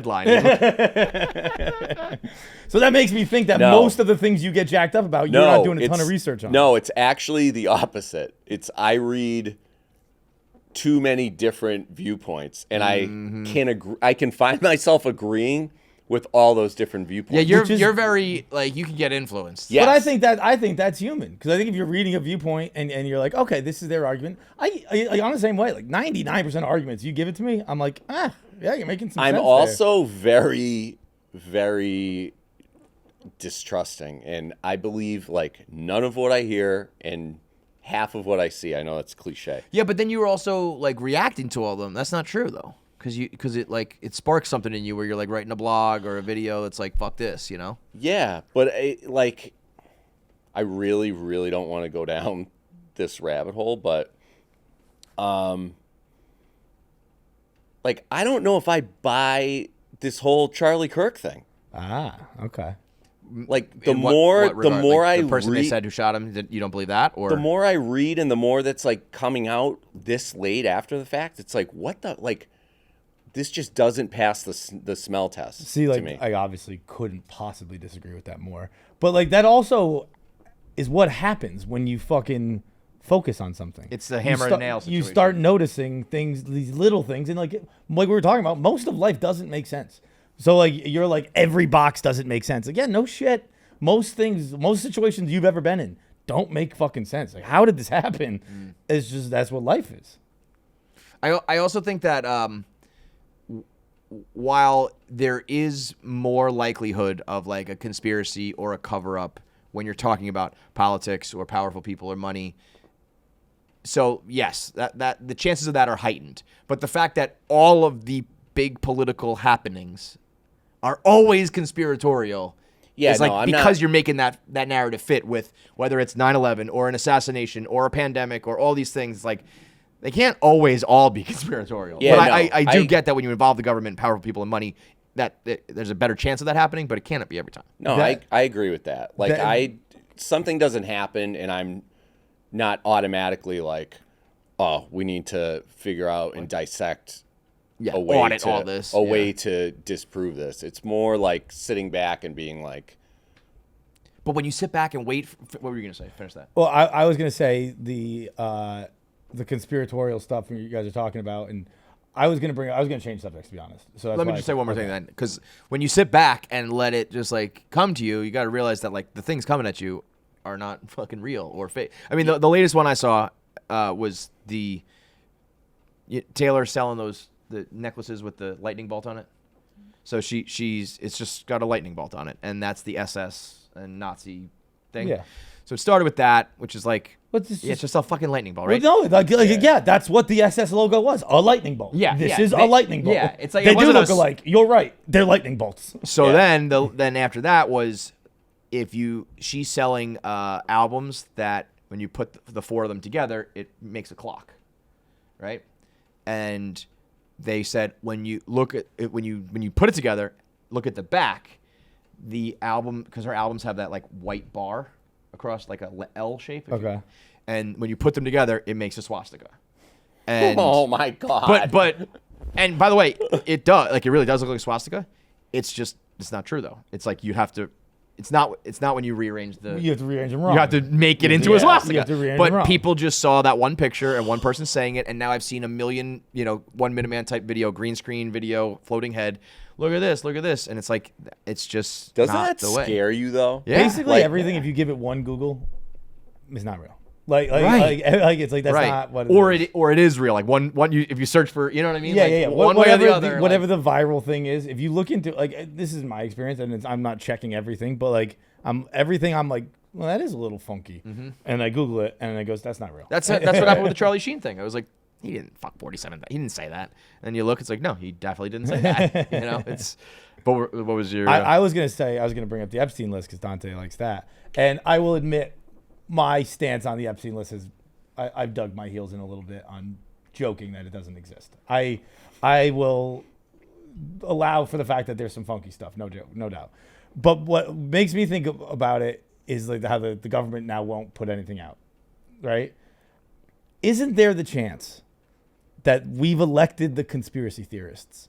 Against all odds, the conspiracy theorists are now in control of releasing the conspiracies, and they're looking at it and going, well, fuck, there wasn't anything. Say it one more time. So the people, like, so you're saying that the Trump people of the world were like, we're gonna get the Epstein lists. Then they got in power. The Pam Bondis, the what's the Yeah. guy, the bald guy, Cash the Fox Patel. News guy, Cash Patels, the Trumps, Bonino. Benina, that's it. Yeah, like there's no reason for them to not put it out unless there's the fact that it doesn't exist. It's what they ran on. It's what all of them ran on. So the only reason to not put it out. I think the counter to that would be, people would be saying, they found some names on there that they. But what I mean, they've been running like the scope of names that we as the public have thought are possible in that. What name did you see in there that wasn't already being possibly thrown out? What name in there that is like, whoa, hang on? Like, we've seen the biggest names possible were at least somewhat associated to it. I don't think it's about who's on there. I think the average person can deduce, like, okay, it was like the richest, most powerful people in the world for the most part. I don't think that is what is the most important thing about it. I think the reason it's never going to see the light of day is because the minute the average person, American, But you're ignoring my British question. person. No, wait. The minute the average person realizes that these governments, and it's not just the U.S. government, these governments allowed children to be abused in these ways in order to gain political and economical leverage, it all burns down. I think that would be the thing that the soccer moms and the PTA parents grab fucking pitchforks and axes and burn Okay, but everything my down. question is, okay, then I still don't think you answered my question. But the general public believes that right now. That's the world we live in.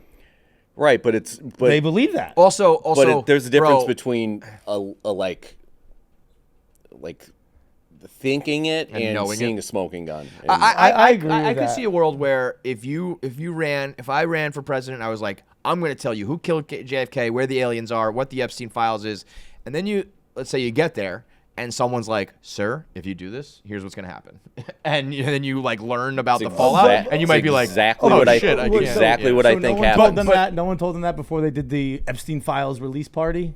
Well, that was an absolute joke. Absolute joke. But like when would that step have happened? I'm not saying specifically with the Epsteins. I'm saying with anything Yeah. that you're releasing information. It might be like once you find out what the ramifications are, you Right. might be like, oh shit, never mind. But what you're describing, I mean, I use this all the time, and everybody does. It's a cliche. It's like if the world didn't burn down and people didn't get bent out of shape about fucking Sandy Hook happening, like.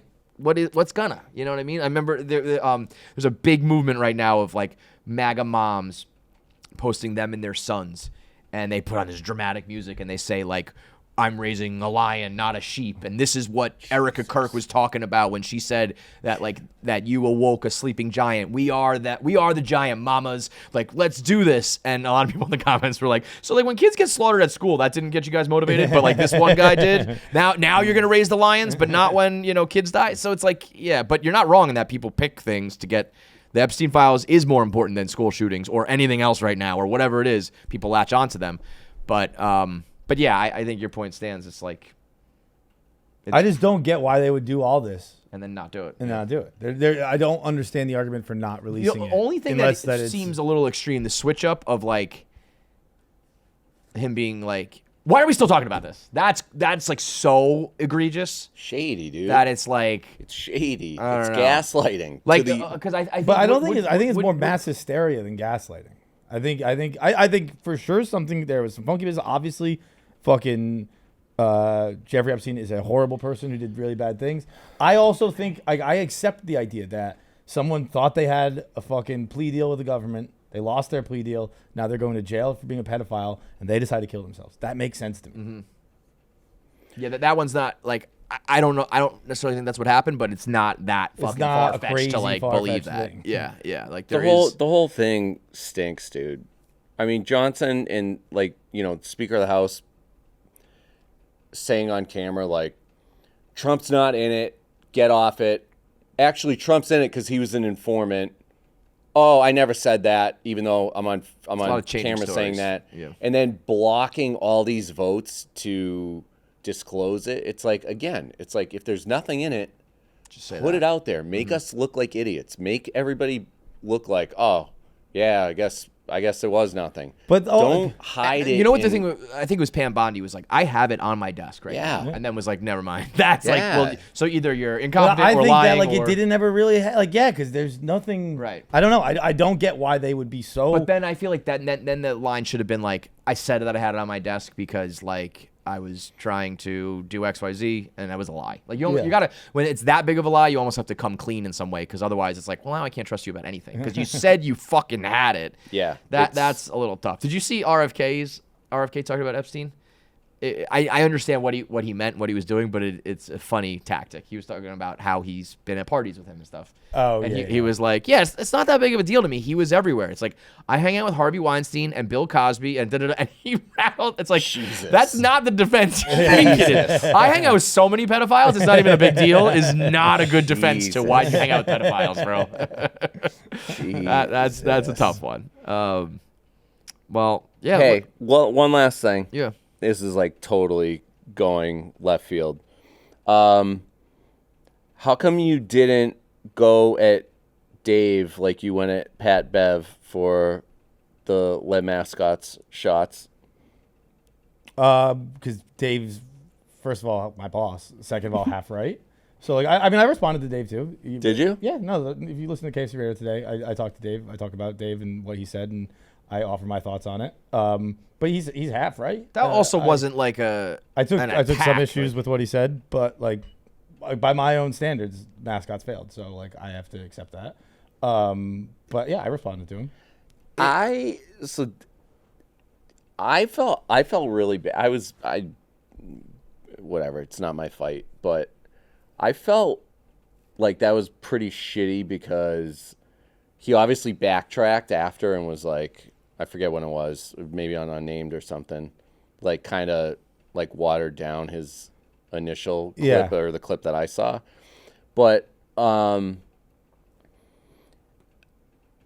it like frustrates me because this company, you know, we're always like hearing, and he's always like preaching and encouraging people to like take shots and try different stuff and all that. And then when they do, and it's not an immediate success, it's like, yeah, it discourages the shit out of people doing that. And I know he's like, I think Dave operates the way in the outside world. Why would you ask me that without even knowing if I did or not?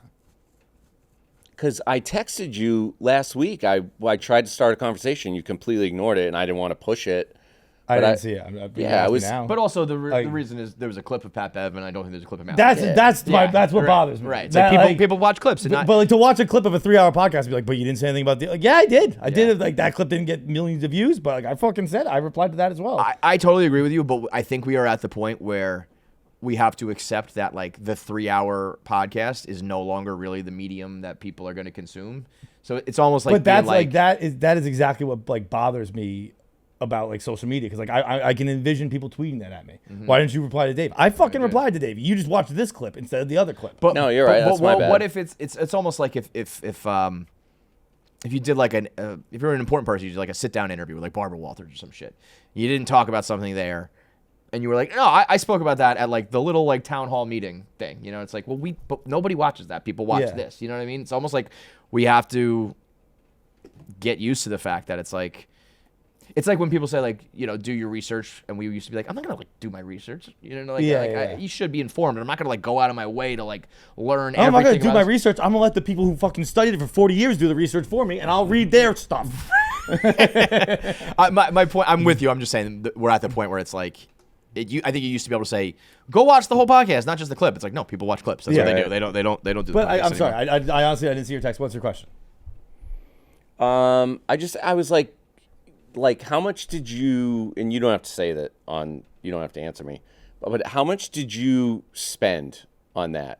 Barstool Sports? Yeah. Spent $30,000. $30K, made 300. I was gonna say not that much in the grand scheme of Bro, things. making a TV show for $30,000 it wasn't is like like $0. it wasn't like it was a colossal failure. So No, It made money. That's what that bothered me about Dave's. I actually, to be honest, I didn't see all the unnamed stuff, but I did see the clip of him on the stream. And I said this on the show, but I said that it bothered me a little bit that I don't even know if he knows, because like the financial success of it, yeah, a couple $100,000, probably nothing in the grand scheme of Barstool. Dave might not even know or care that it did make money. It was a profitable venture. That I would have liked to have been made clear. And I would have liked if he shared his actual opinion on it rather than just kind of what, like, if he, Yeah, it was- you know, I kind of, honestly, there was a part of me that thought, like, kind of like with the Pat Bev stuff, like, I've been here a long time. I thought maybe I bought 20 minutes that, like, he'd give it a try. And that kind of just kind of hurt that he didn't. And so that bothered me. And then finally, like, I just didn't really understand why the mascots got that energy, which, like, it seemed like he was happy to be like, fucking failed, massive fucking failure. When Wake Up Barstool, when we're discussing those numbers, it doesn't get that same energy. Give us grace. It's time to grow. I've heard a lot about Wake Up Barstool. It's like, no, we're getting like digital benefit out of it and not TV benefit. It's like, well, all right, you guys did a tour. You can play that game with everything if you wanted to. It's like you're just choosing to be negative or positive. But I think like one thing that this company's like we've never been good at is thinking that way and thinking like, okay, this needs a little The time development. to build. We don't develop. Everything is like, if it's not smash out the gates, it's like that was a failure. We need to move on. Here's the thing. Here's what I think happens. I think Dave operates the way, like externally, the way he is internally. I think Dave has incredibly thick skin, is ultra confident, and doesn't realize that like I don't think Dave can be discouraged. I think Dave, if he's doing something, like nothing matters, right? That's why he's $100 millionaire. He's one of one. Regular people I don't need an attaboy. I don't need you to coddle me, but I also don't need you to just like torpedo something or because I don't think he realizes that when he says something, he might just be saying, yeah, whatever. I didn't like it, or I thought it was a failure. And then there's like a swath of people that take that as gospel. And it's like, I think that he's sort of like, put it this way, if someone said that about Dave's show, he wouldn't care. But that's because he is, unique. Right. I think a lot of Also, other people are going to have some feelings. To put it back on me, like, I've been here a long time, as I said. So I have to know how Dave operates. And luckily, I've been here long enough that doesn't deter me. Because I know Dave doesn't actually give a fuck. Yeah, it's the newer people that's tough for it. I'm excited to do something next year. We will work on something next year. We'll be back next year. Good. So that I'm happy about, because I watched the show through the lens of, first off, you guys took huge risk. That took a lot of balls. You bootstrapped like the whole thing. It was which I was like really proud of you guys. 5 people did it. We kind of marketed it wrong a little bit at the beginning. We were like, it's a big project. I was very offended that literally everybody in the company but me got a cameo in it. Bro, you live in a different city. Do you know how this So was did filmed? KB and Nick. They were in. Oh, they were in I'm like sorry. half You the weren't. episodes. I'm sorry. You weren't ready to be one of the stars. You don't have a decade. No, of I just wanted a comedy cameo. experience Like to I get could, you in could have there. gave me Jackie's role, but No, you Jackie's didn't way want- better than you. Okay. Anyways. Other than getting shafted on a cameo, which I've been begging for like You live in 5 Chicago. years. Do you 5 know how years. this has worked? 5 years I've been like, wait, dude. look at me. Look 5 at me. years I'm I've been talking like, to you. dude, Hey, I'm the captain look now. at me. Look at me. Do you have any idea how this works? This is we fucking scrap as fast as we can and be like, does everyone have 20 minutes? Let's get out and do a scene. This isn't like, hey, let's fucking get Dante first class, I'm sure. But like, let's get Dante fucking fly him in for this Bro, scene. you know that's not the case. I know you're a Some Southwest people boy. were messaging me on Twitter. They were like, what list are you on? I'm like, I'm on the pay my own fucking flights on Southwest and didn't even know we were allowed to expense anything until Summer House. That's the list I'm on. I'm negative. I'm negative to You want to talk Barstool about the still. same? Yeah, I'm the same. We're all on the same list. Never filed an expense report in my goddamn life. I don't know how Save to this file money, expenses. fucking. Oh, save the company a lot That- of money. Never dude, once filed an that expense. convo- Not once. I have done a couple. That convo I took ever have, to be every. honest. But like I I've think I done like tried really once. random. Like I've only done them when I'm like trying to be like, all right, I'm gonna start doing Yeah. expenses, and then I do like 2 of them. And I'm like, Once, never yeah. mind. That convo, that whole debate, it took every. It's doing it right Wait, now. which one? What are we talking Every fiber, the First first class? class. Oh, list, okay, yeah. Every fiber in my being to be like I'm not gonna interfere. I'm not gonna participate in this. This is just where things are at. Like this company, these people have no fucking clue. No idea. They have No idea. no fucking idea. clue how good they have it. I'm with you, but also Actually, I'm sorry. Now I'm thinking about the expense reports. Probably coming out even as far as the first class list goes. Yeah, bro. Like, probably coming out right about even. totally like as expensive as tickets are. I've never put an Uber or and certainly not a pack of Marlboro Lights and all that shit. Like, I agree with you. And there was a time where I used to sort of be like, we need to let these motherfuckers know. And then I've accepted, like I say this all the time, like when you talk to a college kid who's stressing about finals and you're like, this doesn't matter. But all they know is that this test is like the most important thing. So all that like sass or a young person knows is like, I want a first class ticket too. They're not thinking about, man, the guy who came before me like paid for his own flights and fought to work here. And they, you can't expect people to like know that or dig in and figure good that point. out, But it doesn't make it not true. No, good point. But back to the Les Mascots thing. So I was like, you know what? This is, in the grand scheme of things, this is great because this is going to inspire other personalities to step outside the box and like. We have so many creative people here. It's the same thing as like podcasts. We started podcasts, and then other people do podcasts, and now theirs become the biggest ones in the We have world. so many weirdos. We have so many like behind the scenes people that are fucking insanely talented.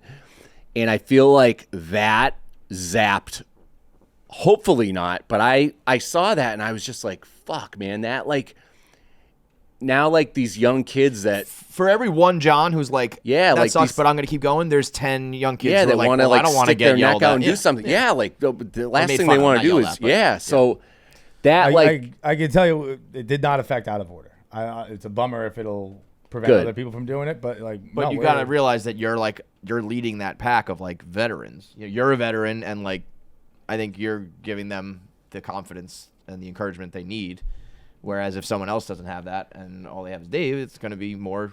I mean, to succeed at Barstool, you're never going to get the pat on the back, and you almost have to be able to fight through the discouragement.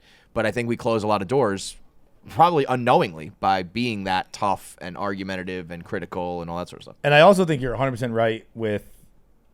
I think being scared, and actually, to be honest, in that same Large clip you mentioned earlier, Large had a great piece of advice, which anyone who's Irish grew up with the same advice. But like dance if no one's watching is the only way to do good stuff.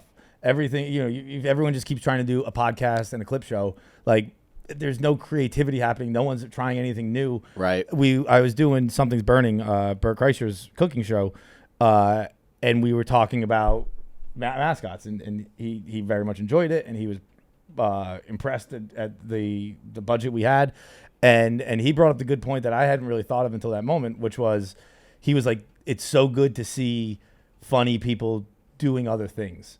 And he was like, because comedians, we've been told we have to do a podcast. We do a podcast. He said Bert kind of goes to Joe Rogan, but he's like, one person told us all we have to do podcasts, and I didn't really realize that until he said it. Where I was like, oh yeah, everyone creative in this generation just did a podcast because it was easy and we could do it, and it didn't really, People found a way to monetize wasn't a big it. lift, People made a made lot of money. money, all that stuff.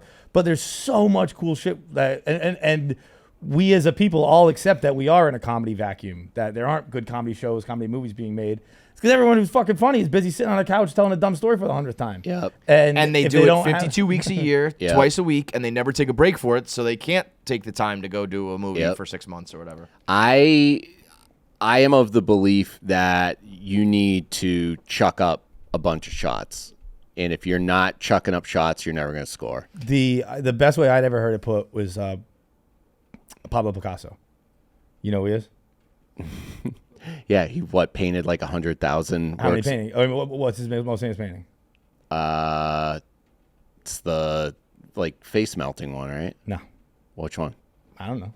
No one knows. Really? An art history major might know, but no one knows. But we all just know who Pablo Picasso is because he just fucking hammered shit. Yeah. He was just prolific and just fucking made shit. And I think I've heard it explained as like an art history major can maybe name you 7 Pablo Picasso paintings. And I'm sure that's sarcastic and all that stuff. But the point of it is all that, like, none of us really know what the fuck Pablo Picasso did. Right. But No, we know Pablo who Picasso. he was because. And he yeah, was- would I rather be the guy who I made one painting and it went fucking to the Louvre? Yeah. Sure, but those are the people who are really talented and or lucky, and I think there's been a lot of that at Barstool. And if you're not one of those, it's like there's no in between. It's either like you've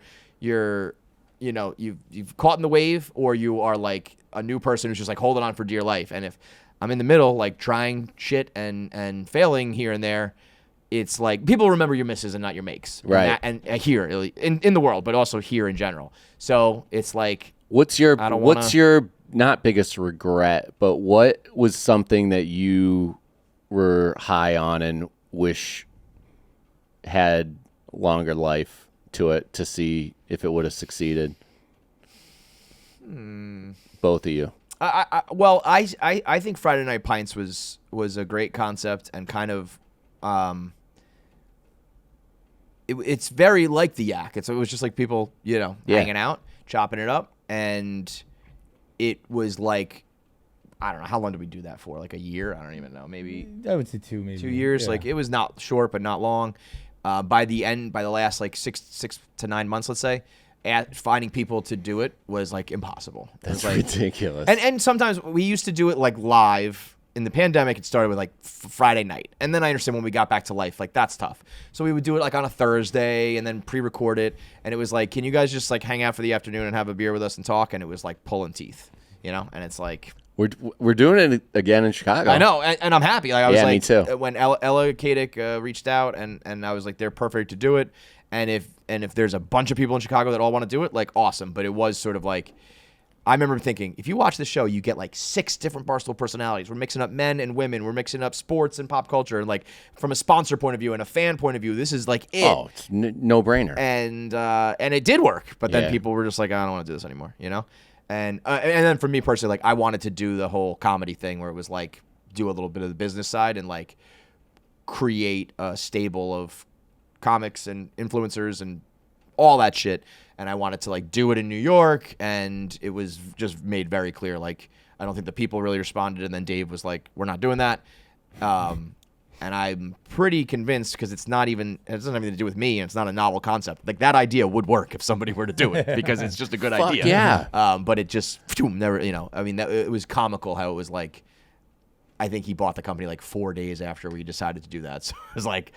New comedy thing. No, we're done. So that was never, that didn't even really got off the ground. I would think that, do you have a thing that? I don't One of know. our shows. We tried to do TV shows, like a show about television. That was what first came to my head. I don't think we had the right concept. I don't We think didn't. We We weren't didn't- doing we it didn't- right. but We had the right idea. Yeah. That we just didn't really do the and, right and way. I also like it's always a chicken or the egg thing where it's like there were times where they said build this and then we'll sell it, and then there were times where like we're gonna sell this and then you build it, and none of it ever pans out. And we tried television stuff because it was like either you're speaking to people who maybe haven't watched the show, and you don't want to spoil it. But then if you're talking to the people who have watched it, you want to talk about all the things. We never figured out the right format or the right way to do it. But had there been a world where it was like, we have this sponsorship money like ready to go if you do this thing, like I think we would have figured out a way to make it work. I remember particularly at that time with sales, it was like they were trying to market it to like a network. And then we were like, well, we can't really talk about the shows if it's for a network, because then we just got to suck all the show's dicks, and like it's not really that show's not going to be good. I ran into that even just with doing TV reviews. I tried to do that last summer, and I was like, I'm going to make a run at like reviewing television shows, and right away I was critical of a couple shows, and the numbers went down because people were like, they want to, and it makes sense. If you like a show, you seek out something, and then you have someone being like, actually, this was not good. You're not going to watch that. And I was like, I put the kibosh on the whole thing. I hate to give up quickly because like you never know, but I was like, I can't be phony about this. Yeah. So, so there are a couple things that are like DOA, personally, professionally, whatever. Aside from Friday Night Pints, which I think is just a good concept that would work, I think all of it is like, I don't have one, but it's just like the idea of like, try this, try that. And I wish it was more like, okay. Around here, it's just like, that didn't work. You're a failure. Chicago's better. Blah, blah, blah. It's a very personal thing, you know? It's like, and that makes it tough. But again, I'm in a position where like I've been here long enough. I've done well enough. I'm okay with it, but I feel bad for the next person, you know? Good. Well said. Cool. Good stuff, Dante. Good question. Yeah. What was that? Thanks, fellas. All right, big thanks for watching. If you made it through this whole episode, that means you should be subscribed. There's so many of you out there who watch and don't subscribe, so make sure you are a KFC Radio subscriber. Make sure you get all the content when it drops. Click that button now. I have 9 fingers. I'm still subscribed. It's that easy.